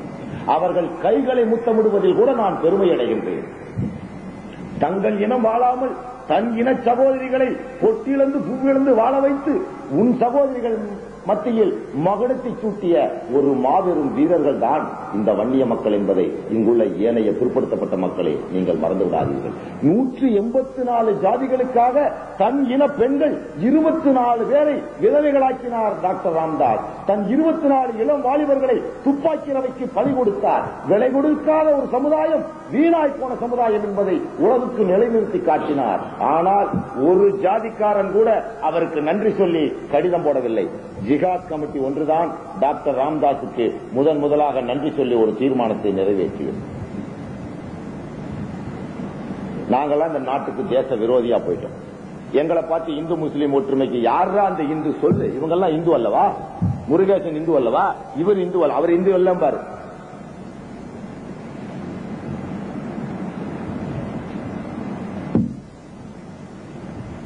நான் நடத்துற கோபிச்செட்டிப்பாளையத்தில் எவனா எழுதி சீஃப் எஜுகேஷனல் ஆபீசர் ஈரோடுக்கு எழுதி கேட்டுக்கோம். கரட்டடிப்பாளையத்தில் என்னுடைய சொந்த தாய் வீட்டு பூமியில் சுமார் 22 ஏக்கர் பூமியை இன்று 60 லட்சம் ரூபாய்க்கு மேல போகும். செங்கோட்டையனுடைய மந்திரி செங்கோட்டையனுக்கு பக்கத்து பூமி. 2 பேரும் ஒரு கிணத்தை பாதி பாதி பங்கிக்கிறோம். சில நேரம் எங்க வாய்க்கு அல்லாவுக்கும் முறை தண்ணிக்கு மாத்திக்கிறோம். இப்படி செங்கோட்டையன் தாத்தா காலத்திலிருந்து எங்க தாத்தா காலத்திலிருந்து எல்லாம் ஒன்னா வச்சிருக்கோம். அந்த பூமியில ஒரு ஆண்டவர் தொழிற்பயிற்சி நிலையம் ஒன்றை வைத்து 1979 எம்ஜிஆர் சர்க்காரை எதிர்த்து மத்திய அரசிடம் அனுமதி வாங்கி எந்தவித அரசின் சலுகைகளும் பெறாமல் ஆதி திராவிட மக்களுக்காக 1979 இன்று 92 முடிய கடந்த 13 ஆண்டுகளாக நடத்தி வருகிறேன். அது முழுக்க முழுக்க ஆதி திராவிட சமூகத்து மக்களுக்காக 300 பேர் வருடம் படிக்கின்ற ஒரு வசதியை செய்து கொடுத்து அவர்களிடம் டொனேஷன் வாங்காமல், அரசு சலுகை வாங்காமல், சொந்த பூமியில் விளைகின்றதை வைத்து தொழிற்கல்வி கற்று அரசுக்கு வேலைக்கு சென்று கொண்டிருக்கிறார்கள். இப்பொழுது கிட்டத்தட்ட ஒரு 4000 6000 பேர் அதில் தொழிற்கட்சி பெற்ற ஆதி திராவிடர்கள் வாழ்கிறார்கள். இதை மகாத்மா காந்தி கூட செய்யவில்லை. நான் முஸ்லீமாக இருந்து செய்வேன். நான் மதவெறியனாகிவிட்டேன். என்னை பார்த்து ஜாதி துவேஷிங்க, நான் தேச துரோகி தான். இதுதான் தேச துரோகம் என்றால் ஒரு ஆதி திராவிடனை சமப்படுத்துவதும் மேம்படுத்துவதும் தொழில் ரீதியாகவும் பொருளாதார ரீதியாகவும் அவனை மேம்படுத்துவதுதான் தேச துரோகம் என்றால் அந்த துரோகத்தை நான் செய்து கொண்டே இருப்பேன். அதற்கு தூக்குதான் தண்டனை என்றால் தொங்கட்டு முன் கயிறு கவலைப்படுபவன் அல்ல நான். அதன் பின்னால் 13,000 பேர் கொண்ட ஒரு இயக்கத்தை ஆரம்பித்து தொழுநோயர்கள் இல்லத்தை மாதவரம் பால் பண்ணைக்கு அருகில் இந்த கிறிஸ்தவ பாதிரியார்களுக்கு உடன் இணைந்து செயல்படுத்தி காட்டினேன். அப்பொழுது என்னுடைய வயது 22. இன்றைக்கு நான் இந்த தேசத்துக்கு விரோதியா போயிட்டேன். தொழுநோய்க்காரனையே தொட்டு பார்க்காம பேரம் பேச்சியோட நிர்வாணமா படுத்த இந்த நாட்டுக்கு மகாத்மாவாயிட்டான்.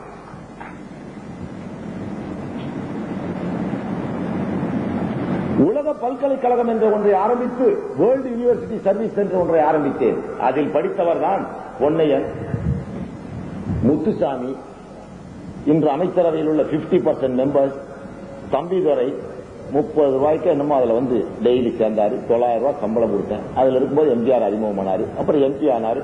அப்புறம் துணை சபாநாயகனாரு. இப்ப நான் மதவெறியனா போயிட்டேன். நான் எங்களது மதம் அல்ல, ஒரு மார்க்கம். இவனுங்க கூட சேர்ந்து நான் ஜால்ரா போட்டா என்னைய மிலிட்டன்ங்கிறான், இவனை எதிர்த்துனா என்னைய டெரரிஸ்ட்ங்கிறான், டேர்ம மாத்திக்கிறான். இவ்வளவு சொல்றவன் யாரு? மதசார்பற்ற இந்தியா இப்படி பேசிக்கிட்டே இருக்கிறான். நான் தான் மதசார்பற்ற எல்லாத்தையும் ஒரே மாதிரி நடக்கிறேன். இவரு முருகேசன் சாரோட 3 பேர் இருந்தாங்க. இவங்களுக்கு ஒரு இன்சல்ட் பண்ணிட்டான். ஒரு அவன் பேர் என்னங்க, இந்த சந்தானம் ஏட்டையா ஜெயிலுக்குள்ள அடிச்சான். தட்டை தூக்கி 3 நாள் உண்ணாவிரதம் சத்தம் கித்தம் போட்டா கடைசியில அவனை அந்த கேட்டை விட்டே தூக்கணும். அப்ப நான் முஸ்லீம் நினைச்சு பழகல. அங்க இருக்கிற ஈழத்தமிழர்கள் 5 பேருக்கு வெயில் கொடுக்க ஒரு தமிழ் சங்கங்களோ அல்லது இந்த தேசிய பேசுகின்ற துரோகிகளோ முன்வரவில்லை. ஜாமீன் ஆயிடுச்சு. 5 பேருக்கு ஜாமீன் ஆயிடுச்சுங்க. உயர் நீதிமன்றம் அது பெரிய புத்திசாலி. ரெண்டு பேர் சூரிட்டி 5000 ரூபாய் கொடுத்து ஜாமீன்ல விடுன்ட்டான். அவங்க திமுகவுக்கு போனாங்க, அண்ணா திமுகவுக்கு போனாங்க, காங்கிரஸ் கட்சிக்கு போனாங்க. ஒருத்தர் ஜாமீன் கொடுக்க முன்னுக்கு வரல. இதுதானா இது இலங்கை தமிழனுக்கு எவன்டா கையெழுத்து போறதுன்னு விட்டாங்க. முருகேசன் சார் சொன்னாங்க. அவர் எங்கிட்ட சொன்னார், அன்னைக்கு நைட்டே எங்க ஆளுகளுக்கு தகவல் அனுப்பிச்சேன். 10 இஸ்லாமிய பெண்களை தேர்ந்தெடுத்தோம். ஆம்பளை பசங்களை வச்சா போலீஸ்காரன் போய் மிரட்டி எழுதி வாங்கிடுவான்ட்டு பெண்கள்கிட்ட போய் வீடு கந்தாய ரசீதோட தூக்கிட்டு வந்து இந்த 5 பேரையும் ஜாமீன் எடுத்து வெளியே விடுவாங்க. விட்டமா சார்? 5 பேரையும் வெளியிட்டோம். அவங்க எல்லாம் தமிழர்கள் தான். அப்ப நான் முஸ்லீம்ங்கிற வெறியோட இருந்தேன்னா, அட துரோகிகளா, இன்னைக்கு பேப்பர் எடுத்து பார், சாய்பாபா காலில் விழுந்தான் இந்திய ஜனாதிபதி நரசிம்மராவ். சாய்பாபா காலில் அவன் விழுகிறான், சங்கராச்சாரியார் காலில் இவன் விழுகிறான். என்னங்கடா யார பாத்துறா ஜாதி வெறி என்கிறீங்க? ஒட்டி ஏறீங்கன்னா உங்க வேட்டி சட்டையெல்லாம் கழட்டிடுங்க.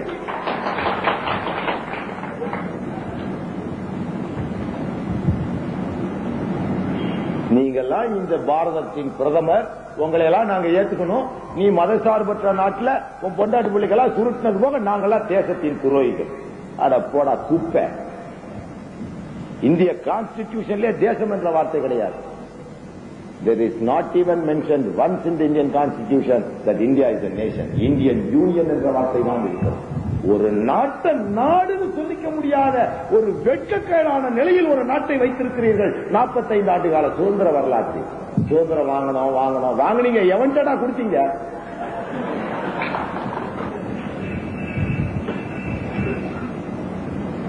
$4 கோடி ஒரு குறிப்பிட்ட அரசியல் கட்சிக்கு ஆயுதம் வருவதாக தகவல் அனுப்பினார்கள். இலங்கையில் மட்டும் ஜிகாத் கமிட்டி ஆயுதம் தாங்கிய போராட்டத்தை நடத்துகிறது. அது நமக்குள்ள உள்ள சில பிரச்சனைகளால். அங்கிருந்து எங்களுக்கு தகவல் கிட்டியது, ஒரு குறிப்பிட்ட ஸ்தாபனத்திடமிருந்து இந்தியாவில் உள்ள ஒரு அரசியல் கட்சி $4 கோடி ஆயுதம் வாங்குவதாக. அதை வாங்கினா சிவசேனா, பிஜேபி, விஸ்வ இந்து பரிஷத் எல்லாம் எடுத்து கையில பிடிச்சிட்டான்னா என்ன பண்றது? நான் என்ன பண்ணேன், ஒரு டிடெக்டிவ், பிரைவேட் டிடெக்டிவ் கம்பெனிட்ட இந்த ஆயுதத்தை எந்த வழியில கொண்டு போறாங்க, எங்க இருந்து பேரம் பேசினாங்கன்னு எனக்கு தகவல் கொடுத்தீங்கன்னா உனக்கு நான் ஃபீஸ் தர்றேன்னு. அவன் சொன்னான், எனக்கு 1.5 லட்சம் ரூபாய் ஃபீஸ் கொடுனா. சரின்னு 1989 ஆண்டு பிப்ரவரி மாதம் 5ஆம் தேதி செக்கிட்டு நான் 1.5 லட்சம் ரூபாய் அவனுக்கு கொடுக்கிறேன். என்னோட கெட்ட நேரம் 5ஆம் தேதி அந்த கம்பெனிக்கு நான் பணத்தை கொடுக்கிறேன். 7ஆம் தேதி அந்த கம்பெனியை மீனாட்சி சேஷாத்திரிங்கிற ஒரு இந்தி நடிகை, ஒரு பிராமணச்சி அதை விலைக்கு வாங்கி விடுகிறார். அவ RSS எடுபடி. அவ என்ன பண்றா, எனக்கு தப்பான தகவலை கொடுக்கிறான். அந்த தகவலை நான் அன்றைய டிஜிபி துரைக்கு கொடுக்கிறேன். காசை வாங்கிட்டு பொய் தகவல் கொடுத்துறான்.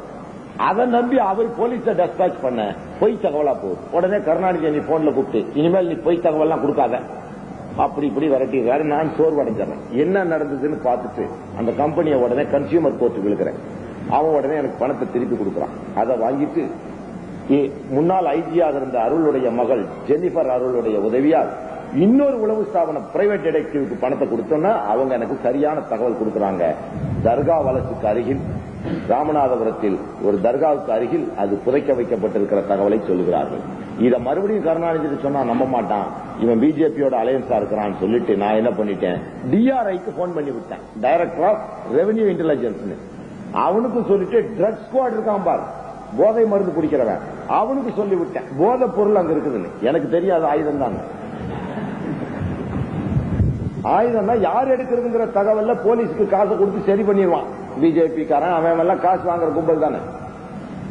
உடனே அவன் உள்ள பூந்து எல்லாம் அரிச்சு கிரிச்சு பார்த்தா ஆயுதமா இருந்துச்சு. அவன் நேரம் என்ன பண்ணிட்டான், கஸ்டம்ஸ்க்கு இன்ஃபார்ம் பண்ணிட்டான். கஸ்டம்ஸ் எல்லாம் போய் பேப்பர்ல போட்டான், $4 கோடி ஆயுதம். யாருக்கு வந்துச்சுன்னு போட்டானுங்களா, அல்லது கருணாநிதியாவது கண்டுபிடிக்க முடிந்தாரா?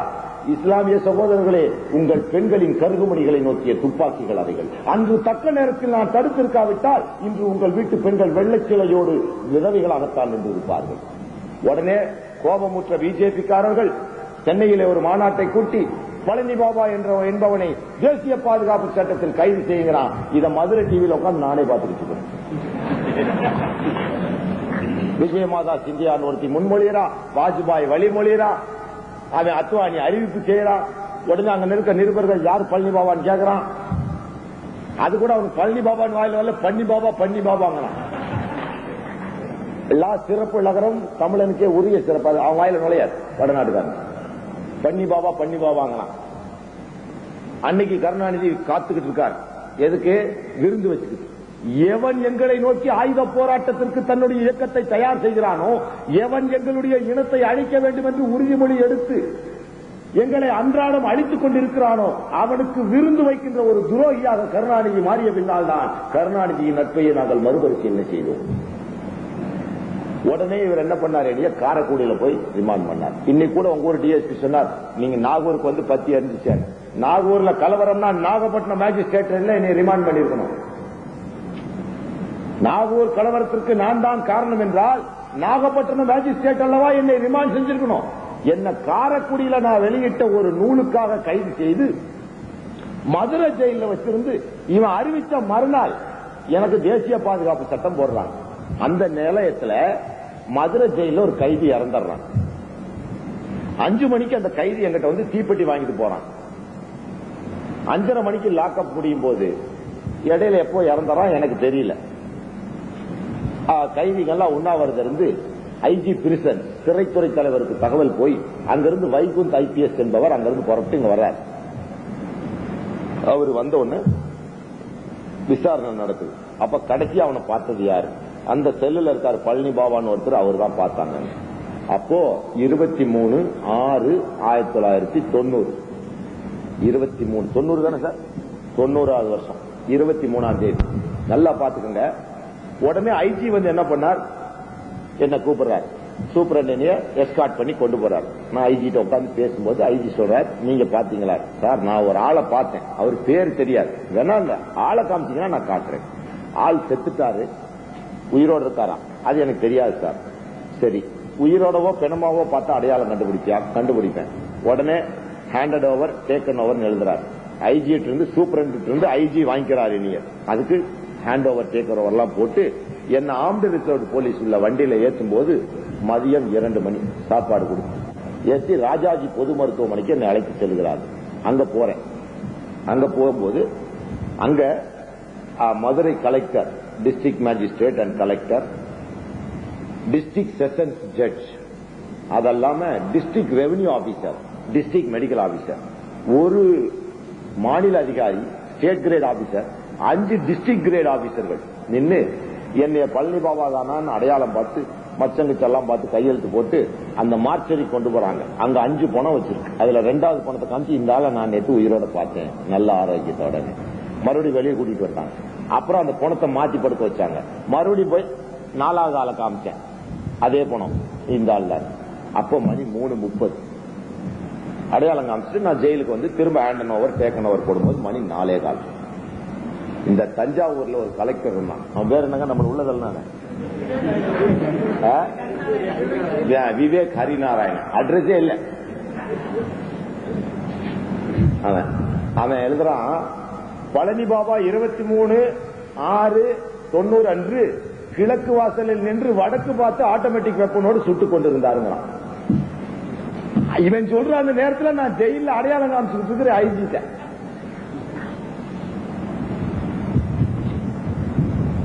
இப்ப கூட ஒரு ஆள் பண்ணிக்கு பேர் வைக்க சொன்னா விவேக் ஹரிநாராயணன் வச்சிடலான்னு பார்த்தேன்.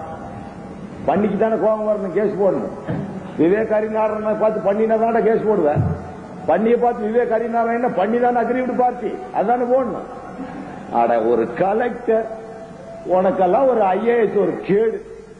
சென்னை உயர் நீதிமன்றம் ஸ்ட்ரிக்சர்ஸ் பாஸ் பண்ணிச்சு. போனா போகுதுன்னு டேமேஜ் சுட்டு போகும்போது என்கிட்ட வந்து கெஞ்சனாருன்னு விட்டேன். இல்லைன்னா சட்டை கழட்டி அனுப்பிச்சிருக்கேன் ஊருக்கு.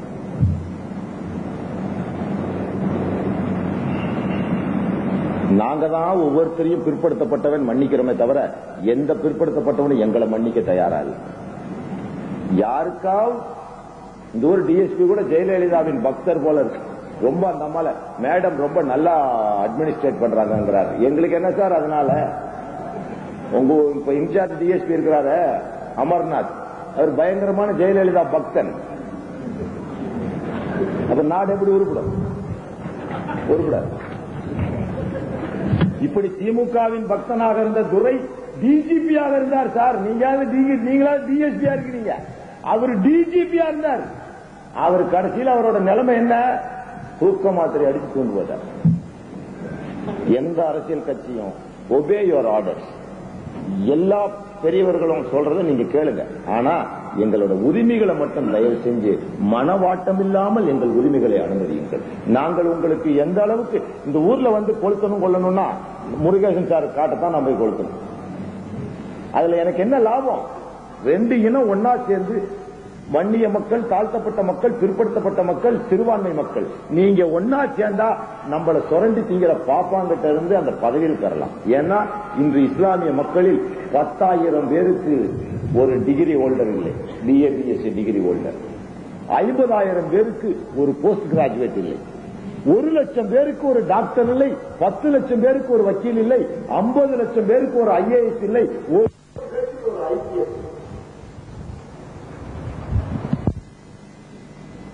அரசாங்கம் எதுக்கு யாருக்கு நடக்குதுன்னே தெரியாம நாங்களும் ஒரு இனமா இங்க வாழ்ந்துகிட்டு ஏதோ வெளிநாட்டுல போய் சம்பாரிச்சு இளமையே பூரா அங்க விட்டுறான். இங்க அவன் கொண்டு வரும்போது மிச்சம் அவனுக்கு ஒரு கைலி, ஒரு லுங்கி, 2 வேஷ்டி, 2 செப்பல், ஒரு சென்ட்டு குட்டி தான் மிஞ்சு.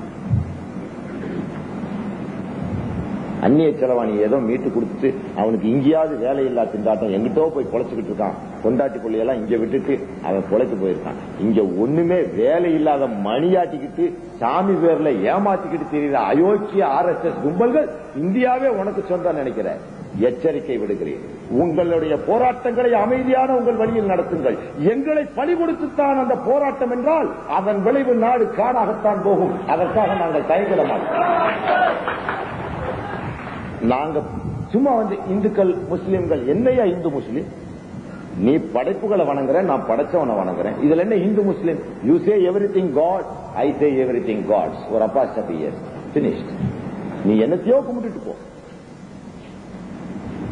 உங்களையோ அல்லது இங்குள்ள ஏனைய பிற்படுத்தப்பட்ட மக்களையோ நாங்கள் ஏசக்கூடியவர்கள் அல்ல, பேசக்கூடியவர்கள் அல்ல, மாறாக நேசிக்கக்கூடியவர்கள்.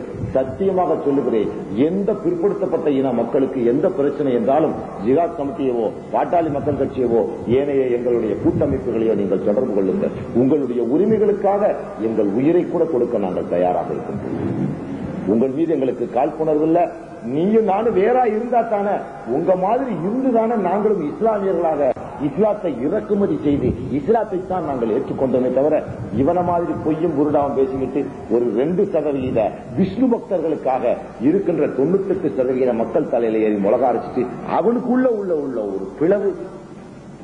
ராம ஜென்மபூமி பிரச்சனை கூட வைஷ்ணவர்கள் பிரச்சனை, அதை இந்தியாவின் பிரச்சனையா காட்டுறான். எப்படி அது இந்தியாவின் பிரச்சனையாகும்? உனக்கு பள்ளிவாசல் தான் வேணுமா? எங்கள்கிட்ட கேள், எந்த இடம் வேணும் எடுத்துட்டு போன்னு சொல்லிடுவோம். இந்த இடத்துல ராமர் கோயில் இருந்துச்சுன்னு சொல்லுப்பா, எடுத்துட்டு போப்பான்னா நாங்க அதை பள்ளிவாசல விட்டு கொடுக்க தயார். அந்த பள்ளிவாசல் தான் நாங்க தொழுகணும் இல்ல, எங்க வேணாலும் பள்ளிவாசல கட்டிக்கோம். வளகாப்பு நடத்தி 16 வகையான காய்கறிகள் வைத்து 70 குதிரை பூட்டின சாரியட்ல 40 நாள் இருந்து விழா நடத்தி தாய் வீட்டுக்கு எடுத்துட்டு போறாங்க. தாய் வீடு எது? அயோத்தி அல்ல, அயோத்தி தகப்பனூர். தாய் வீடு கோசல நாடு. அதுக்கு 70 குதிரை பூட்டின சாரியட்ல கொண்டு போய் அயோத்தி தாண்டி கோசல நாட்டுல தான் புள்ள பிறந்ததாக ராமாயணம் சொல்லு. எல்லார் வீட்லயும் தலைப்பிரசவம் எங்க நடக்கும்? அம்மா வீட்டுல, அம்மாவோட அம்மா வீட்டுல நடக்கும். ஆச்சியா அம்மாயியா அம்மாச்சி வீட்டுல நடக்கும். ராமனோட அம்மாச்சி ஊரு கோசல நாடு. அயோத்தியில பிறந்துச்சு நீ சொன்னீங்க, நீயா பிரசவம் பார்த்த?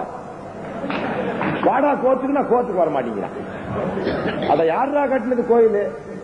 இந்த வாட்ச் என்னோடது, இது ரோலக்ஸ் வாட்ச், இது எங்க அப்பா என் பிறந்த நாளுக்கு பிரசன்ட் பண்ணது, இது நான் சிங்கப்பூர்ல வாங்கினேன், இந்த டியூட்டி ரசீது, இந்த அதனோட பில்லு, இதை இவர் திருடிட்டாரு, இவர்கிட்ட இருக்குது. இன்ஸ்பெக்டர் போய் சொல்றேன், சார் இது என்னோட வாட்ச் சார், இவர் திருடி வச்சுக்கிட்டு தரமாட்டேங்கிறாரு. இன்ஸ்பெக்டர் கூப்பிடுறாரு, என்ன வாட்ச் ஒன்னோடங்கிறதுக்கு என்ன ஆதாரம்? இந்தாங்க சார் டியூட்டி ரசீட், இந்தாங்க சார் நான் வாங்கின பில்லு, இந்தாங்க சார் வாட்ச் நம்பர். பாய் இங்க வாங்க, இது என்ன வாட்ச் கையில கட்டிருக்கா? கழட்டு. பில்லு நம்பர்ல ஒத்து போகுது. இது ஒன்னோடதுங்கிறதுக்கு என்ன ஆதாரம்? உனக்கு யார் பாய் வாங்கி கொடுத்தா? எனக்கு விக்ரமாதித்த சந்திரகுப்தே வாங்கி கொடுத்தான்னா. லொல்லுதான். ஏடா ரோலக்ஸ் கம்பெனிக்கு விக்ரமாதித்தனுக்கு என்னடா சம்பந்தம்? வாடா கோத்துக்கு வரமாட்டேங்கிறான். விக்ரமாதித்தன் பீகார் எல்லையவே தாண்டின குப்த பேரரசுக்காரன். இது உத்தரப்பிரதேசத்துல இருக்குது. அவன் கட்டல கோயிலுங்கிறான். ஏன் ராமனுக்கு புள்ள இருந்துச்சு லவகுசா ஏன் கட்டல? லவனும் குசாவும் ஏன் கட்டல? அட ராமன் பேர வாஜ்பாய் நீ வச்சிருக்கியா? அத்வானி நீ வச்சிருக்கியா? விஜயமாதா சிந்தியா உன் பிள்ளைக்கு நீ வச்சிருக்கியா? தேவரசு நீ வச்சிருக்கியா? RSS ஸ்தாபகராக இருக்கின்ற ஹெச்ஏவர் வச்சிருக்காரா? ராமன் பேர நீங்க வைக்கல. ஏன்? ராம விஷ்ணுவின் அவதாரம். விஷ்ணு கோயில் உண்டானா சிவனுக்கு உக்கர கடவுள். இந்தியாவில் சிவ வழிபாடுதான் இருந்தது. சிவனுக்கும் விஷ்ணுவுக்கும் ஆகாது. சிவனடியார்கள் சிவபக்தர்களுக்கு விஷ்ணு கோயில் உண்டானால் சிவலோக பதவி கிடைக்காது. சிவபக்தர்கள் விஷ்ணுவின் பெயரை கூட லிங்க புராணப்படியும் சிவபுராணப்படியும் உச்சரிக்க கூடாது. அதனால் சிவபக்தர்களாகிய சங்கராச்சாரியார், VP சிங், விஸ்வநாத் பிரதாப் சிங், கமலபதி திருபாதி போன்ற சிவனடியார்கள் விஷ்ணு கோயிலை எதிர்த்தார்கள். இவங்களுக்கு சிவலோகம் கிடைக்காது, யமலோகம் தான். இந்த வைஷ்ணவர்களுக்கும் சைவர்களுக்கும் நடக்கின்ற போராட்டத்தை இந்திய பிரச்சனையாக்கி கோயிலுக்கும் மசூதிக்கும் உள்ள பிரச்சனையாக ஈர பேனாக்கி பேன பெருமாளாக்கி விட்டான். தாராளமா தைரியம் இருந்த இடிச்சு கட்டுதா வேண்டான்னு சொல்லல. நரசிம்மராவ் கோயில் கட்ட விட மாட்டோம். சுமார் 72 முறை உச்ச நீதிமன்றமும் உயர் நீதிமன்றமும் தடை உத்தரவு பிறப்பித்தும் இன்னும் அது வழங்கப்படவில்லை. அவன் தேச விசுவாசியம்.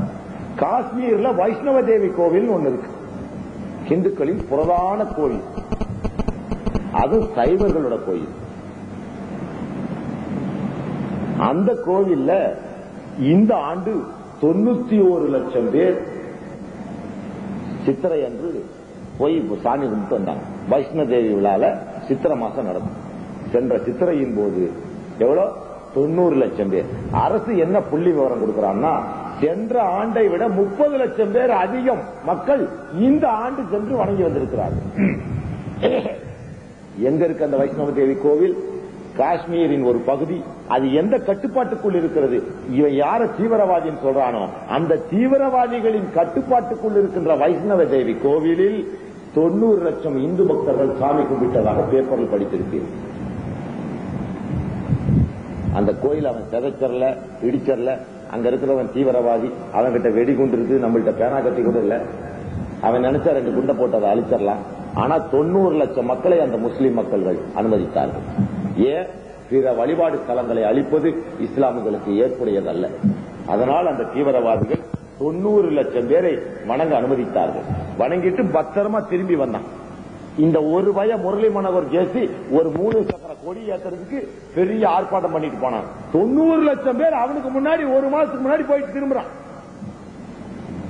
அதே நேரம் இந்துக்களின் வழிபாடு உரிமையை முஸ்லிம்கள் காஷ்மீரில் எதிர்க்காத நேரத்தில் 40 ஆண்டு காலமாக நாங்கள் 400 வருஷம் தொழுது வந்த பள்ளிவாசல இவன் புடுங்கி வச்சுட்டு எங்களை தொழுக விட மாட்டேங்கிறான். இவன் தேசியவாதியா, அவன் தேச துரோகியா. அவனுக்கு என்னுடைய ராயல் சல்யூட். காஷ்மீர் தீவிரவாதிகளுக்கு என்னுடைய ராயல் சல்யூட். முடிஞ்சா கேஸ் போட்டு பார், எந்த எஃப்ஐஆர் வேணாலும் போட்டு பார், கிழிச்சு காட்டுறேன். காஷ்மீர் தீவிரவாதிகளுக்கு என்னுடைய ராயல் சல்யூட். என்ன பண்ணி எழுதிக்கோ. இந்து மக்கள் 90 லட்சம் பேரை வழிபாடு ஸ்தலத்திற்கு அனுப்பி ஒரு ஆளுக்கு கூட தீங்கு செய்யாமல் திருப்பி அனுப்பிய அவன் தீவிரவாதி அல்லவா? தீவிரவாதியாம். 400 ஆண்டு காலமாக நான் தொழுது வந்த பாபர் பள்ளியை பிடிக்கி வைத்துக் கொண்டிருக்கின்ற இந்த தேச விரோதிகள் தேசியவாதிகளா? செருப்ப கல்விகள் அடித்தா என்ன? நம்மள இந்துக்கள் என்னடா? நீ எல்லாம் இந்துக்கள், நாங்களா வேற எந்த நாட்டை சேர்ந்தவன் சொல்லு? நாங்களா அரபு நாட்டில இருந்து வந்துட்டோமா?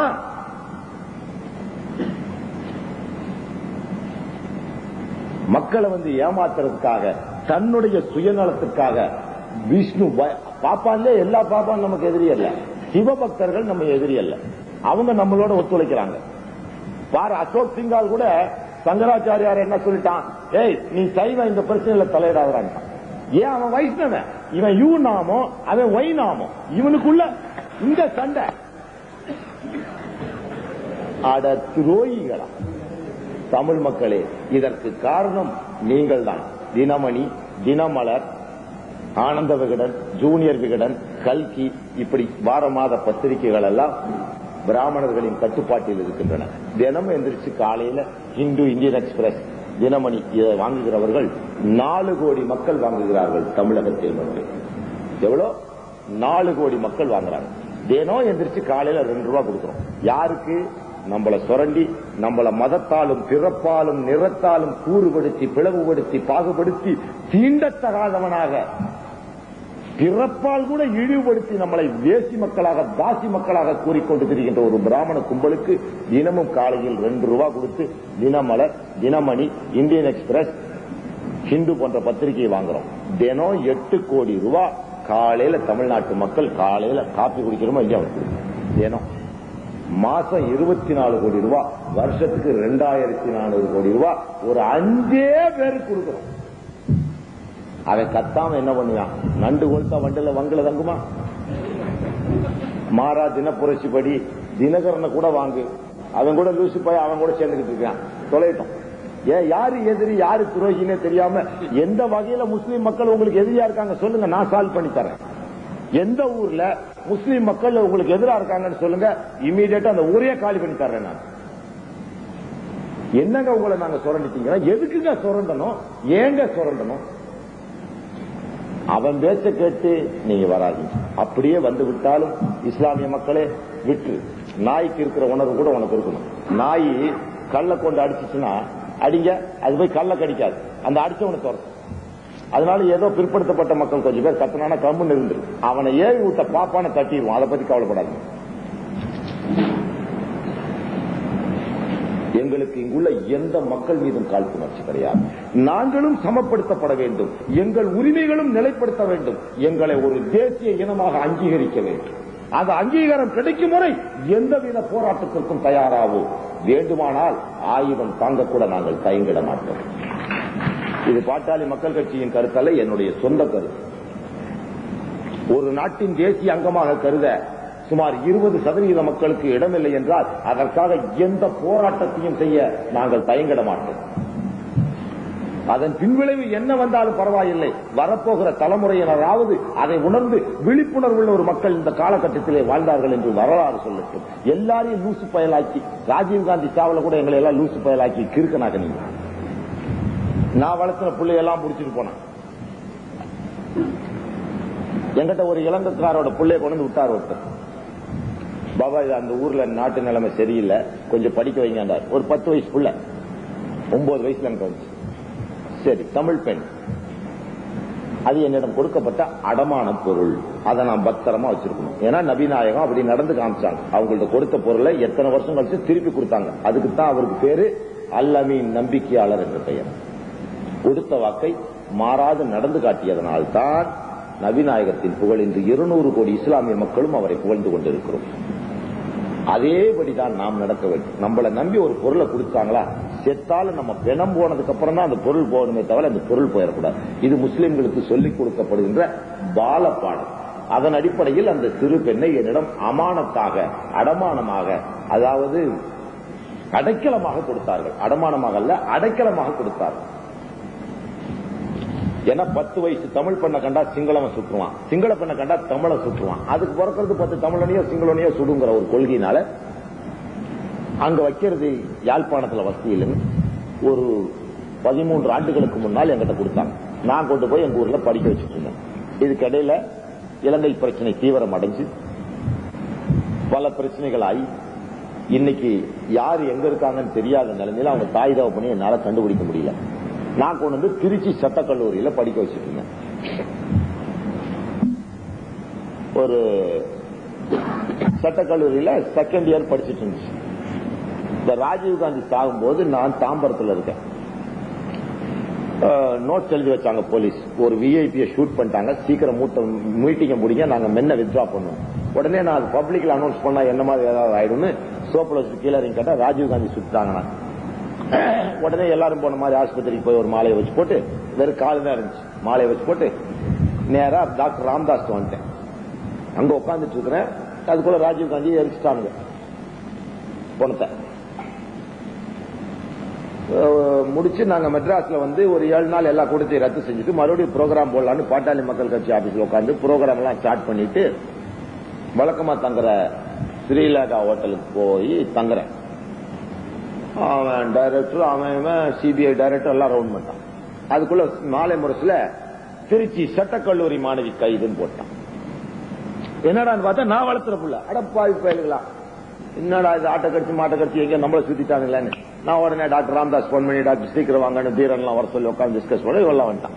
என்ன பாட்டு இந்த மாதிரி உங்க புள்ள சரி இரு என்ன நடந்திருக்கு, என் கேசட்டை கொண்டு போய் இந்த புள்ள காலேஜில் போட்டிருக்கா, அதுல ஒரு பாப்பாத்தி ஹாஸ்டல்ல பாத்திருக்கா, அதுல நான் பாப்பாத்தி தானே வையன பாப்பானுங்கள. உடனே அவ பார்த்து தான் நேரம் விட்டு அந்த நேரத்தில் சிபிஐ காரணங்களும் என்ன புலிமாருக்கு சீக்கா தோல்வித்தாலும் புடிச்சுக்கிட்டு போயிட்டு இருந்தாங்க. டக்குன்னு போன் பண்ணி உடனே போய் தூக்கிட்டு வந்தான். பெரிய புலியை பிடிச்ச மாதிரி எல்லா பேப்பர்லயும் சட்டக்கல்லூரி. அதுக்குள்ள எனக்கு விஷயம் தெரிஞ்சிருச்சு. எனக்கு விஷயம் தெரிஞ்சு உடனே வந்து நான் இந்த மாதிரி உங்க ஆளு எப்ப நீ ஸ்பான்சர் பண்ண, யாருக்கிட்ட கொடுத்த, அங்க டாக்குமெண்ட் நடு ரோட்ல வந்து டாக்குமெண்ட் கேட்டா என்ன, you must give me enough time. நான் தான் அந்த புள்ளைய வளர்த்தனே, அதெல்லாம் உண்மைதான் மிஸ்டர் கார்த்திகேயன். அந்த புள்ளையே துப்பாக்கி தூக்கி ராஜீவ்காந்தியை சுடுவதை நான் என் கண்ணால் பார்த்திருந்தால் கூட நான் நம்ப மாட்டேன். என் கண்ணுல கோளாறுன்னு தான் சொல்லுவேனே தவிர என் புள்ள சுட்டான்னு நான் நம்ப மாட்டேன். என் கண்ணுல, ஏன்னா நான் வளர்த்துற புள்ள எப்படி துப்பாக்கி தூக்கி சுடுவா ராஜீவ்காந்தியை போய் அவன் வீட்லயும் கூட்டு போய் அவன் பிள்ளையும் இவன் பிள்ளையும் சோர்திங்கிறதுலாம் நான் போட்டோ எடுத்து வச்சிருக்கேன். அப்ப நானும் ராஜீவ் எல்லாம் நேசமா இருந்த காலத்திலேயே என்ன நடந்ததுன்னு யோசிச்சு பாரு. என் புள்ளி ½ an hourல நீ குடுக்கலனா நான் சீஃப் ஜஸ்டிஸ் போறேன்னு மடமடன் வக்கீல் துரைசாமி அவங்க உங்களை கூட்டிட்டு ஒரு அபிடவிட் அடிச்சு சீஃப் ஜஸ்டிஸ் ராஜீவ்காந்தி போன எரிச்சவங்க அரெஸ்ட் பண்ணுங்க. 1/2 மணி நேரத்துல புள்ளி எனக்கு ஒப்படைச்சிட்டாங்க. ஆமாங்க, ஏன்னா இவன் புடுங்கி கட்டுற புலனாய்வு துறையின ஜெயலலிதா 5 லட்சம் ரூபாய் கொடுத்தாங்கன்னு சொல்லி கொண்டு போய் ஒரு எம்பி கொடுத்தானே, பார்லிமெண்ட்ல கொட்டினார்லங்க ஒரு எம்பி தங்கராஜன் ஒரு எம்பி 5 லட்சம் ரூபாய் ஜெயலலிதா நீ விலைக்கு வாங்க கொடுத்தாங்கன்னு கணக்கு இல்லாத பணம் கொண்டு பாராளுமன்றத்தில் போட்டான். இந்தியாவினோட 3வது குடிமகன் பலராம் ஜாக்கர் இந்த சிபிஐ டைரக்டருக்கு உத்தரவு போட்டார், கண்டுபிடிதான். இன்னும் பிடிக்கிறான், எஃப்ஐஆர் கூட போடல. என்னங்கடா நீங்க எல்லாம் பிரின்ஸ் ஆஃப் வேல்ஸா? 240 கோடி ரூபாய் செலவு பண்ணிருக்கானுங்க ராஜீவ்காந்தி கொலை வழக்க கண்டுபிடிக்கிறது. 10,000 பக்கமாமா. எவன் படித்தான்? 100 நீதிபதி ரிட்டையர்ட் ஆயிடுவான். இன்னும் இந்திரா காந்திய கருணாநிதி செருப்பால் அடிச்சார்ல, நெடுமாறனுக்கெல்லாம் மண்டை உடைஞ்சிச்சுல. தலைவர் நெடுமாறனுக்கெல்லாம் 1979. இன்னைக்கு என்னாச்சுங்க? 89, 10, 92, 13 வருஷமாச்சு. இன்னும் ட்ரையலுக்கே வரல கேஸ். எப்போ? இந்திராவை செருப்புல அடிச்சது. இந்திராவை செருப்புல அடிச்ச கேஸ் 13 வருஷம் ஆகி ட்ரையலுக்கு வரலீங்க. இது எப்ப வரப்போகுது? குப்பை குப்பை. 10,000 பக்கமாமா, 24,000 விட்னஸ் ஆமா. விசாரிக்கிறதுக்குள்ள 10 நீதிபதி ரிட்டையர்ட் ஆயிடுவாங்க. 240 கோடி ரூபாய், 16 வெளிநாட்டு ட்ரிப்புகள். உண்மை என்னவென்றால் ராஜீவ்காந்திக்கு கொல்லி வச்சிருக்க கூடாது. It is a controversial death. அது ஒரு பிரச்சனைக்குரிய சாவு. நம்ம வீட்டிலே ஒரு பொம்பளை செத்துட்டா உடனே என்ன பண்றான்? கொலையா தற்கொலையான்னு போஸ்ட்மார்ட்டம் பண்ணிட்டு இந்தாப்பா புதைக்கணும், எரிக்க கூடாது நம்ம எழுதி வாங்குறான்ல. ஏன் அந்த மாதிரி மாத்திரம் எழுதி வாங்கல சோனியா காந்திக்கு? Be Indian, buy Indian, I want an Italian wife. அட இத்தாலிக்காரிக்கு இருக்கிற உரிமை கூட இந்திய மக்களாகிய எனக்கு இல்லை என்றால் இந்த இந்தியாவை நான் மதிக்க தயாராக இல்லை. கொல்லி வச்சவனெல்லாம் உள்ள தள்ளிடுவேன், மிரட்டினோன்னு என் புள்ளி எனக்கு ஒப்படைச்சான். உண்மை என்ன தெரியுங்களா? ராஜீவ்காந்தியுடைய கொலையே அல்ல. ஏதோ அந்த நேரத்தில் பாவம் திமுக காரன் செஞ்சான செய்தி அவன் தலையில விழுந்துச்சு. அவன் போய் கேஸ்ல எலி உள்ள தள்ளினா அதே போய் கேஸ்ல உள்ள மாட்டான். நம்மளுக்கு கண்டுக்காம விட்டோம்.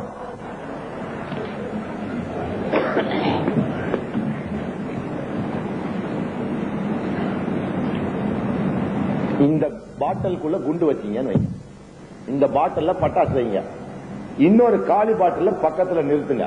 தீபாவளி நேரத்தில் எதுங்க வெடிச்சு சேதரும் பாருங்க. இதுல பட்டாசு வைங்க. ஏங்க யாருக்காவது மண்டியில் ஏறுதா? இதுல பட்டாசு வைங்க, இதை சும்மா வைங்க. இது 2 பக்கத்தில் வச்சு இதை கொளுத்தி விடுங்க. எதுங்க வெடிக்கும்? இதான் வெடிக்கும், இது வெடிக்காது. புரியுதா? இது சாதாரண பட்டாசு வைக்கிறவனுக்கு தெரியுற தத்துவம். இதுக்கு ஒண்ணு எக்ஸ்ப்ளோசிவ் எக்ஸ்பர்ட் ஒப்பீனியன் வாங்க வேண்டிய அவசியம் இல்லை. ராஜீவ்காந்தி உடம்புல இருந்த குண்டு வெடிச்சு 24 பேர் சாவுக்கு காரணமாச்ச ஒழிய தனு உடம்புல குண்டு இருந்தா தனு துண்டு துண்டா போயிருப்பான். இது கோர்ட்டுக்கு வந்து அவன் டப்பா டான்ஸ் ஆடிது.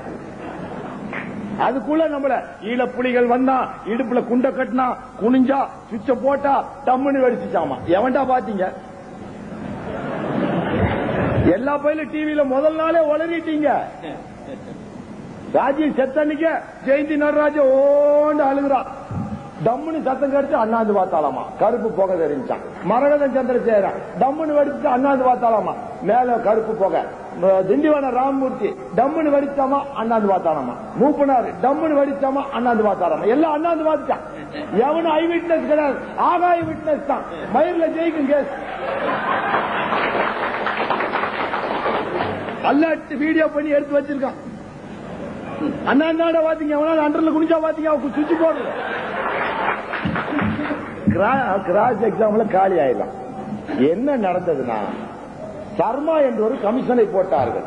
அந்த கமிஷன் இந்திரா காந்தியின் மரணத்திற்கு பின்னால் யாருக்கும் அந்த மரணம் ஏற்படக்கூடாது என்பதை ஆய்வு செய்வதற்காக ஒரு ஒன் மேன் கமிஷனை டெல்லியில் போடுகிறார்கள். அந்த ஒன் மேன் கமிஷன் ஆராய்ச்சி செய்து என்ன ரிப்போர்ட் எழுதினார்கள் என்றால், நான் பேசுறது வேகமா இருந்தால் டேப்பு போட்டு கேட்டுக்கங்க, இதெல்லாம் இனிமேல் பேப்பர்ல வரும். எனக்கு விடுதலை புலிக்கு ஆகாது, அவங்க எங்க முஸ்லீம்களை சொல்றாங்க. அதுக்காக அவன் பேர்ல பொய்யா பழி போறதை நாங்க ஏற்றுக்க முடியாது. அந்த ஒன் மேன் கமிஷன் ஆராய்ச்சி செஞ்சு இந்திரா காந்தி அக்பர் தெருவுக்கு கிராஸ் பண்ணும்போது சப்தர்ஜங் ரோடு அக்பர் ரோடு இப்படி ரெண்டு ரோடு, இது சப்தர்ஜங் ரோடு, இது அக்பர் ரோடு. இதுல ஒரு வீடு, இதுல ஒரு வீடு, ரெண்டுக்கு நடுவில் ஒரு ரோடு. அந்த ரோட்டை கிராஸ் பண்ணும்போது ஒரே வீட்டுக்குள்ள காம்பவுண்டுக்குள்ள அந்த அம்மா சுடப்பட்டு சாகப்படுகிறார். எப்படி? அதுக்கு முன்னாடி அந்த அம்மா காக்கராகவோ என்னடா செய்யற நீ அப்படி கேட்டிருக்காங்க. அவன் துப்பாக்கி தூக்கி இப்படி பொசிஷன் எடுக்கவும் அந்த அம்மா பேசவும் 17 செகண்ட் டைம் இருந்துச்சு. 17 நொடிகள். ஒரு ஆர்டினரி ஸ்டாண்ட்ஸ்டில் துப்பாக்கி எடுத்து பொசிஷன் ஆகி புல்லட் வெளியே வர 17 செகண்டுகள் ஆகும். அதற்கு குறைவான துப்பாக்கிகள் இன்னும் கண்டுபிடிக்கப்படவில்லை. AK-47 T-56 WTR லேட்டஸ்ட் துப்பாக்கி வரைக்கும் பொசிஷன் எடுத்து ஷூட் பண்றதுக்கு 17 செகண்ட் ஆகும். ஸ்டாண்ட்ஸ்டில் இருந்து இன்ஆபரேட்டிவ் ஸ்டேஜில் இருந்து ஆபரேட்டிவ் ஸ்டேஜ், இயங்கா தன்மையிலிருந்து இயங்கும் நிலை வர 17 நொடிகள் தேவைப்படுகின்றது. இந்த 17 நொடிக்குள் இந்திரா காந்தி கையில் ஏதாவது ஒரு ஆயுதம் இருந்திருந்தால் மரணம் தவிர்க்கப்பட்டிருக்கலாம் என்று ஒரு ஒப்பீனியனை எழுதி வைக்கிறார். அதை ராணுவத்தினரும் ஒத்துக்கொள்கிறார்கள். அப்ப என்ன இருக்குது அப்படின்னு பார்த்தா, இன்னொரு கை துப்பாக்கி வச்சுக்க முடியாது, அதுவும் 17 செகண்ட் தேவைப்படும். அப்போ 2-3 செகண்டுக்குள்ள ஆபரேட் பண்றது என்னன்னா ஹேண்ட் பாம்ஸ் தான், கைக்குண்டு கிரனைட். அதை அப்படி பியூஸ கழட்டி போடுறதுக்கு 4 செகண்ட் தான். இந்திரா காந்தி கிட்ட ஒரு ஹேண்ட் கிரனைட் இருந்திருந்தால் தற்காப்புக்கு அந்த அம்மா தவிர்க்கப்பட்டிருக்கலாம். அவன் துப்பாக்கி தூக்கணும்னே நம்மள சுற்றுவான்னு தெரிஞ்சிருந்தா இந்த அம்மா பீஸ் கட்டை கழட்டி வீசி இருந்துச்சுன்னா அதை முதல்ல காலியாயிருப்பா, இந்த அம்மா தப்பிச்சிருக்கோம்னு ஒரு ஒப்பீனியனை எழுதி வச்சதுனால அந்த அம்மாவுக்கு பின்னாடி ஆட்சிக்கு வந்த ராஜீவுக்கு ஒரு சோபஸ்டிகேட்டட் நவீனப்படுத்தப்பட்ட பிளாஸ்டிக் குண்டு ஒன்று இடுப்பில் கட்டி வைக்கப்பட்டிருந்தது தற்காப்புக்காக. இதை இந்திய அரசு மறுக்க முடியாது, உளவு பிரிவு மறுக்க முடியாது. உங்களோடு மட்டும் நான் பேசவில்லை, உள்துறை இலாகாவோடும் பேசிக் கொண்டிருக்கிறேன். அந்த குண்டு டைம் எக்ஸ்பைரி ஆகியோ மிஸ்ஹேண்டில் ஆகியோ வெடிச்சு பாவம் மாலை போட வந்தவ மௌத்தா போயிட்டா. இதுதான் உண்மை. ராஜீவ் காந்திக்கு தான் இங்க இருந்து ஒண்ணும் காணும். தனு உடம்பு நல்லா தான் இருக்குது, கழுத்துல தான் வெடிச்சிருச்சு. அவன் உடம்பு கல்கத்தால பிரிசர்வ் பண்ணி வச்சிருக்க. ராஜீவ் காந்தி பாடியும் நீ பிரிசர்வ் பண்ணிருந்தீனா தான் இந்த வழக்கை நிரூபிக்க முடியும். அவன் அவசர அவசரமா எரிஞ்சதே அவன் தான் கொலையாளி என்பதை மறைப்பதற்காக போலீசும் காவல்துறையும் உள்துறையாகவும் புலனாய்வுத்துறையும் சேர்ந்து சதி செய்து பிணத்தை எரித்து விட்டார்கள். எதையோ அந்த நேரத்தில் உங்கள்கிட்ட சொல்லி எவஞ்சத்தாலும் இளவுக்கு குத்துற நீ எல்லாம் கூடி அழுது எங்க தலையில மண்ணை போட்டு டெபாசிட் இல்லாம எங்களை போட்டு பொய்யனை வாழ வச்சு மெய்யனை சாக வச்சீங்க. பரவாயில்லை, உண்மை என்றாவது வெளிவரும். அன்று நீங்கள் உணரத்தான் போகிறீர்கள் சகோதரர்களே. ராஜீவ் காந்தியுடையது ஒரு ஆக்சிடென்ட், ஒரு விபத்தை ஒழிய கொலை அல்ல. எழுதி வச்சுக்கோ. இன்னைக்கு இல்லைன்னா 4 வருஷம், இல்லைன்னா 3 வருஷம். ராஜீவ் காந்தி இடுப்புல இருந்த குண்டு வெடிச்சு 22 மரணங்கள் சம்பவித்ததே ஒழிய அவ இப்படி திருகனாலாம அங்க செல்லு கிடந்தால போட்டோகிராபர் எத்தனையோ பேர் எடுப்பான். செல்லுல தூக்கி போட்டுருவான், எடுத்துட்டு வேற செல் போடுவான். ஒரு விஐபி வர்ற பக்கம் 10 செருப்பு கிடக்கும், 10 செல்லு கிடக்கும். இதெல்லாம் ஒரு பெரிய விட்னஸ் அல்ல. ஏதோ ஒரு காரணத்துக்கு அந்த பொம்பளை அங்க வந்திருக்கிறா. இலங்கை தமிழர்கள் எல்லாம், அல்லது தனக்கு ஒரு வேலை கேட்டு கூட மனு கொடுக்க அந்த தனு வந்திருக்கலாம். அங்க சதி செஞ்சானுங்களா? என்னென்னடா நீங்க ஈர பேனாக்கி விட்டாலாச்சாரி கதையை சொல்லி ஒரு இம்பாசிபிள் திங்க நம்ப சொல்ற. நான் சொல்றது மோஸ்ட் பாசிபிள் திங். சிவாஜி மகன் தொடக்கும் போது கூட தான் ஒரு நாள் துப்பாக்கி வெடிச்சிருச்சு. ஒரு 10 வருஷத்துக்கு முன்ன அத மாத்திரம் ஆக்சிடென்ட்ங்கிற. இப்ப மாத்திரம் ஏடா ராஜீவ்காந்தி இடுப்புல குண்டு வச்சிருக்க மாட்டாரா? அது வெடிச்சிருக்க கூடாதா? எவ்வளவு ஒரு பொம்பளை குண்டு வச்சது நம்புற நீ, இதையே நம்ப மாட்டேங்கிற. நான் சொல்றது மோர் பாசிபிள், மோஸ்ட் பாசிபிள். நீ சொல்றது லீஸ்ட் பாசிபிள். நடக்க கூடாத நம்புற. என்ன முட்டாள் மக்கள் நீங்க! முட்டாள்கள் நாசமா போங்க. உங்க ஓட்டு வேணா ஒரு மயிர் வேணா குப்பையில போடுறா, உங்க ஓட்ட கொண்டு போய்.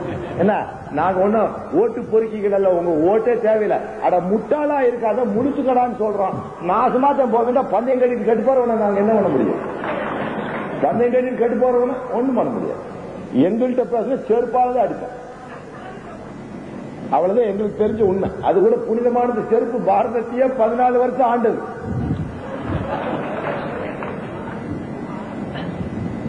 கேளுங்க, நான் ஜெயில எனக்கு வசதி வேணும்னு கேட்டேன்.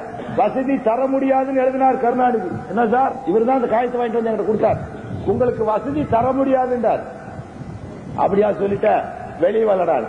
என்னைக்கோ நான் வெளியே வர வேண்டியவன். இவங்கெல்லாம் இது உள்ள இருக்காங்களே அப்படின்ட்டு நான் இவங்களோட இருக்கிறதுக்காகவே நாங்க உள்ள இருந்தோம். எனக்கு சிறையில் வசதி வேணும். நாங்க ஒரு டிட்டென்யூ, ஒரு சிறைக்குள் இருக்கின்ற ஒரு சிறைவாசிய ஒழிய கான்விக்ட் அல்ல, அக்யூஸ்ட் அல்ல. நான் ஒரு சிறைவாசி. என்ன தடுப்பு காவல்ல தான் வச்சிருக்கான். I am not a prisoner but a detainee.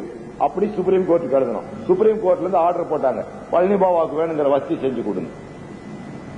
பார்த்தோம், இந்த ஒயருக்கு எல்லாம் பழசா இருந்துச்சு. சூப்பர் எல்லாம் வந்து கெஞ்சினார். சரி போட்டும் பாரு, எனக்கு வேணுங்கிற வசதிகள் ஏதோ இருக்கிற வசதிகளை செஞ்சு கொடுங்க. நாங்க எவ்வளவு வசதியா இருந்தோம். நான் வீட்டுல குதிரை கதிரை எல்லாம் வளர்ச்சி பழக்கம். எனக்கு அதெல்லாம் கேட்கல. 4-5 லவ் பேர்டு கொடுறான்னு ஐஜி இது உங்க மாமியா விடான்னு கேட்டார். அப்படியா, 24 ஹவர்ஸ்ல எனக்கு பறவை வரும் போடான்னு சொல்லிட்டு ஒரு டெலிகிராம் கொடுத்தேன் சுப்ரீம் கோர்ட்டுக்கு. எனக்கு மென்டல் ஒரிசா இருக்கு, டைம் பாஸ் ஆக முடியல, மனுஷனை பார்க்கவே வெறுப்பா இருக்கு. The more you know about men and men, the more you know about men, the more you will admire dogs and birds. மனிதனை பற்றி அதிகம் தெரிய தெரிய நாயையும் பறவையும் நீ நேசிக்க கற்றுக்கொள்வாய் ஒரு பழமொழி இருக்கு. அதை போட்டு அடிச்சேன். சுப்ரீம் கோர்ட் ஜட்ஜ் ஆர்டர் போட்டார், give him, provide him all facilities. அது 2 மணிக்கு கூண்ட தூக்கிட்டு வந்துட்டானுங்க. பறவையை கொண்டு வந்துட்டானுங்க, கூண்டு இல்ல. கேளுங்க, விட்னஸ் உங்கூர் Ayyanpuram Murugesh love bird super எல்லாம் வாங்கிட்டு வந்துட்டாரு. எதுல அடைக்க வைக்கிறது? எஸ்பிசிஏ ரூல் படியில் அடைக்கணும். எங்க பசங்கள்ட்ட சொன்ன கூண்டு அடிச்சு வரானா சந்தாக்கு மையத்து போட்டி மாதிரி உனக்கு தூக்கிட்டு வராங்க. அதை பார்த்த உடனே சூப்பர் ரிஜெக்ட் பண்ணிட்டான். 6 அடிக்கு 4 அடி போட்டு இந்த மையத்து கூடு இருக்குல்ல, முஸ்லீம் மையத்து, அது மாதிரி தூக்கிட்டு வரானுங்க. நான் கைதிட்டுலாம் நாளைக்கு பறவை வருதுடா, அப்படி விளையாடும்டா இப்படி விளையாடும்டான்னு பந்தா ஓடிக்கிட்டு இருக்கிறேன். கூண்டு வந்துருச்சுன்னு தகவல் சொல்றாங்க கேட்ல இருந்து. உடனே நாங்க ஓடுறோம், எல்லாம் டென்ஷனா நிக்கிறாங்க. போய் பாக்குறேன் மாடி மேல நின்று இவனுங்க இந்த தஞ்சாவூர் ஜமாத்த அந்த கமால் இந்த பயிரெல்லாம் தூக்கிட்டு வரானுங்க. என்னடா சந்தாக்கு மாதிரி தூக்கிட்டு வரானுங்களே யோசிச்சா. சரி என்ன பண்றது, நமக்கு ஏத்த நான் போற வேகத்துக்கு அவனுக்கு ஈடு கொடுக்க முடியல, அவங்க லெவலுக்கு என்னால இறங்க முடியல.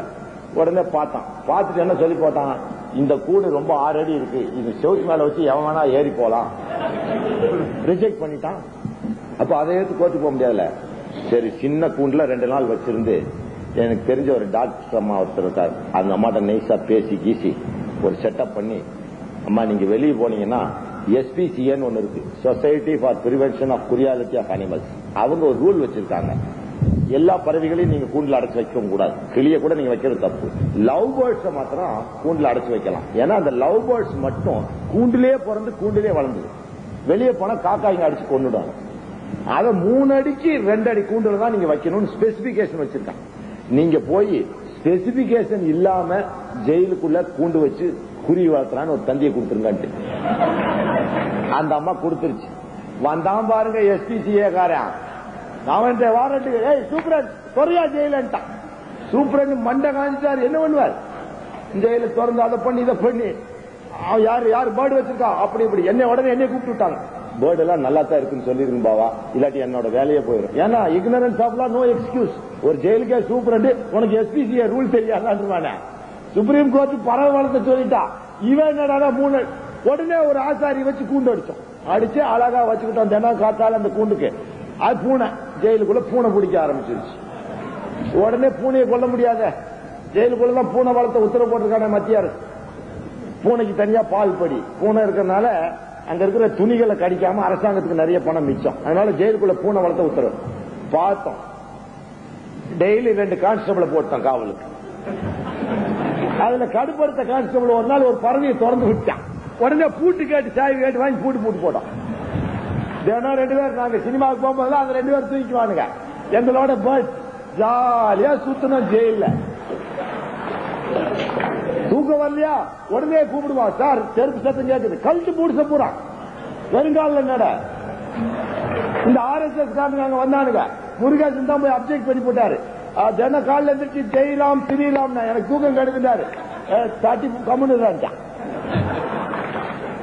அங்க பிரச்சாரத்துக்கு வந்தானுங்க. உள்ள புரிஞ்சானுங்க. எப்படியோ ஏதோ ஒரு போராட்டத்துல மகாராஷ்டிரா ஹைகோர்ட்ல கூட இப்ப நான் ராம்தாஸோட போன போது நீ அங்க மராட்டிய ஜெயில புடிச்சிட்டாங்க. 1 மாசம் வச்சு இப்பதான் வெளியே வந்தேன். அங்க ஒருத்தன் கேஸ் நடக்கும்போது மலபார் ஹில் கோர்ட், அதுல ஒருத்தன் கேஸ் நடக்கும்போது RSS காரனுக்கு 500 ரூபாய் பெனால்டி போட்டார் நீதிபதி. ஜெய் ராம்னா 1000 ரூபாய் ஃபைன், 5 மாசம் ஜெயிலிட்டான் நீதிபதி. கோர்ட்ல இன்டர்வர்க் பண்ணேன். என்னடா ஜெய் ராம் என்ன மிரட்டுற நீ? ராம உனக்கு மாத்திரமாடா சொன்னான்ட்டான். அவனுங்க மதவெறியர்களா, நாங்கள் மதவெறியர்களா? திருவையாறுல ஒரு பள்ளிவாசல் கட்டுறதுக்கு இங்க ஒரு கலெக்டர் அனுமதி மறுத்திருக்கார். To the attention of the special branch, if the order is not given within 24 hours, you will face the consequence. It is none of your business to interfere. பட்டா பூமியில் பள்ளிவாசல் கட்ட அனுமதி மறுப்பு. எந்த ரைட்ல? யாரு நீ? பப்ளிக் சர்வெண்ட், அரசு ஊழியனை ஒளி அரசு அதிகாரி அல்ல. நீ அதிகாரி கிங் பகது. அரபு நாடுகள்ல தான் அதிகாரி. ஜனநாயக நாடு. பப்ளிக் சர்வெண்ட், அரசு ஊழியன். நாங்க பப்ளிக், எங்களுக்கு ஊழியம். நீ எங்க ஜனநாயகத்தில் எங்களுக்கு கொடுக்கப்பட்ட உரிமையில் கை வைத்தது மாபெரும் தவறு. கடந்த ஆண்டு செல்வி ஜெயலலிதா அவர்கள் கோயில் நிதியளிப்புக்காக நலிந்த கோயில்களை நவீனப்படுத்துவதற்காக ஒரு உத்தரவு போட்டு கணக்கெடுக்க சொல்ல இந்து அறநிலையத்துறை என்ன கணக்கு கொடுத்திருக்கான்னா 13 லட்சம் பிளாட்பாரம் கோயில்கள் இருக்கின்றன. கடந்த 10 ஆண்டுகளில் 13 லட்சம் பிளாட்பார கோயில்கள் உண்டாகி இருக்கின்றன. 13 லட்சம் பேர் கோயில் கட்ட அனுமதித்த நீங்கள் பட்டா நிலத்தில் பிளாட்பாரத்து கோயில்கள் மட்டும் தமிழகத்தில் கடந்த 10 ஆண்டில் 13 லட்சம் கோயில்கள். எங்க பட்டா பூமியில 10 அடிக்கு பள்ளிவாசல் கட்டுறதுக்கு அனுமதி மறுத்திருக்கிறாயே கலெக்டர், நீ மத வெறியனா நான் மத வெறியனா?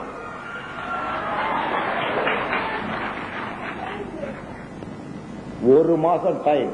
நாளைக்கு ரிட்ட போட்டு டைரக்ஷன் வாங்கி அங்க வருவோம். வரும்போது 2 லட்சம் ஜிகாத் தொண்டர்கள் திருவையாறில் பள்ளிவாசல் கட்டுவார்கள். ராம்தாஸ் தலைமையில், டாக்டர் ராம்தாஸ் தலைமையில் 2 லட்சம் ஜிகாத் தொண்டர்கள் கூடி பள்ளிவாசல் கட்டுகிறோம். முடிந்தால் கலெக்டரை நீ தடுத்துக்கொள். அது மட்டுமல்ல, உள்துறை இலாகாவுக்கு சொல்லுகிறேன், உனக்கு ஆண்மை இருந்தால் ஒரு தகப்பனுக்கு பிறந்திருந்தால் தடுத்துக்கொள். அது என்னுடைய ஜனநாயக உரிமை.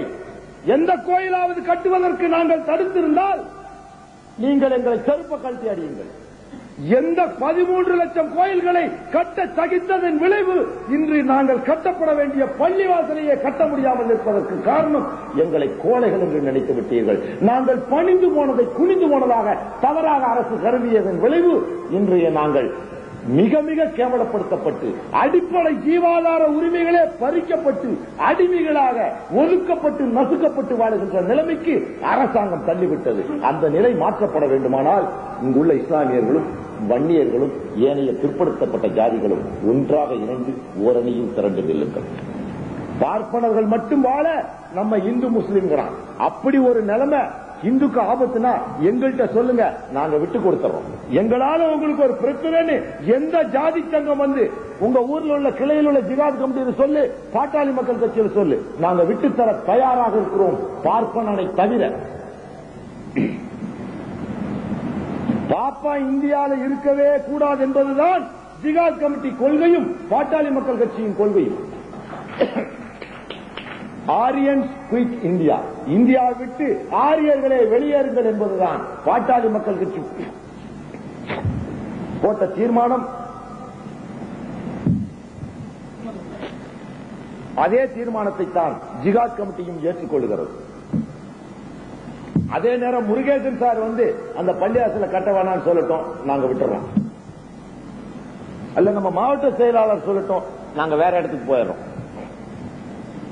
பாப்பா நீ இந்து முன்னணிங்கிற பேர்லயும் விஸ்வ இந்து பரிஷத்துங்கிற பேர்லயும் வெறும் லெட்டர் பேட வச்சுக்கிட்டு நீ இவ்வளவு லொல்லு பண்றியே, லட்சக்கணக்கான தொண்டர்களை வச்சுட்டு நான் பொறுமையா இருக்கிறேனே, ரொம்ப நேரம் ஆகாதுங்கிறத வேண்டாம்.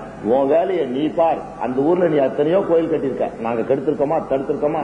வேண்டாம். அன்பா சொல்றேன் வேண்டாம். அதுக்கப்புறம் டேய் அடி விழுகும்டா பேசாம இருக்காங்க. அதுக்கு மேலே துள்ளத உனக்கு தான் போலீஸ் பாதுகாப்புனா அந்த போலீஸ் ஸ்டேஷனே லூஸ். அதை பத்தி கவலைப்படாதீங்க. உங்க உரிமை மறுக்கப்படுமானால் நீங்கள் எதையும் செய்யுங்கள், உங்களுக்கு என் கிட்னியை வித்தாவது காப்பாற்றுகிறேன். இன்று முதல் ஜிகாத் கமிட்டிக்காரர்கள் உங்கள் உரிமை மறுக்கப்படுமானால் யாருடைய உரிமைக்கும் நீங்கள் இடம் கொடுக்காதீர்கள். அந்த எழுச்சி உணர்வோடு நீங்கள் வாழ்ந்தால்தான் நீங்கள் மனிதர்களாக வாழ முடியும். இல்லை என்றால் மிருகங்களை விட கேவலமாக இருப்பீர்கள். ஒரு கள்ளி செடியில் நீங்கள் மலராக இருப்பதை விட ரோஜா செடியில் முள்ளாக இருந்து செத்துவிட்டு போங்கள். A dead lion is better than a living dog. நாயாக 4 நாள் வாழ்வதை விட சிங்கமாக ஒரு நாள் கர்ஜித்து செத்துவிட்டு போ. இதை உன்னை தூண்டுவதாக சர்க்கார் நினைக்கக்கூடும். நான் இல்லை என்று சொல்லவில்லை.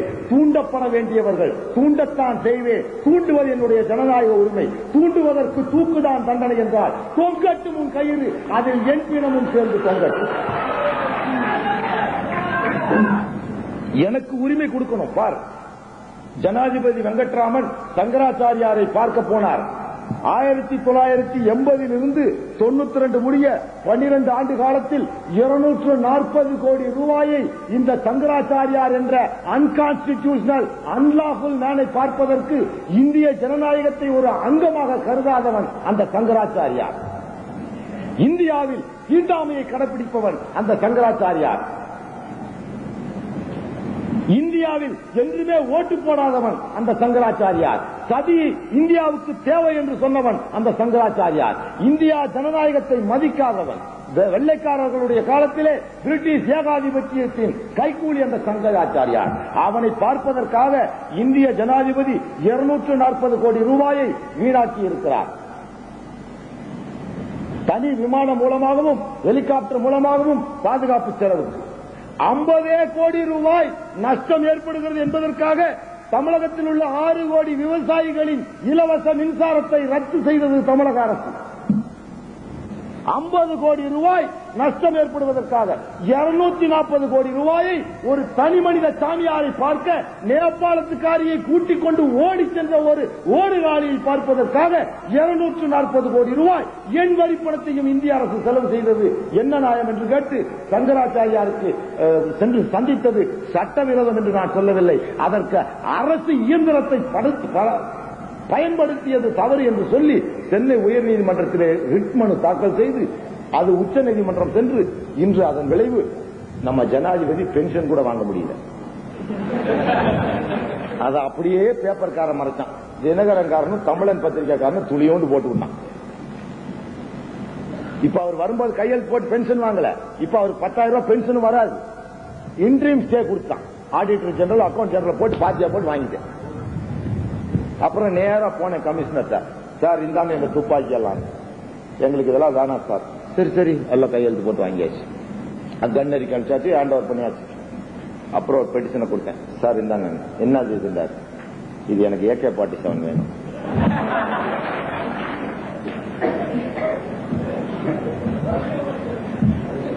இது எதுக்கு சார் கொடுக்கறேன், நீங்க வாங்கிக்கங்க. விசாரணை முறைப்படி நீங்க ரிஜெக்ட் பண்ணுங்க, நான் கோர்ட்ல போய் பார்த்துக்கிறேன். இப்ப இருக்கிற துப்பாக்கலாம் உடனே சார் நான் கொடுத்தாச்சு, இந்தாங்க எனக்கு AK-47 வேணும், நீங்க என்ன பதில் அனுப்புறீங்களோ அனுப்புங்க.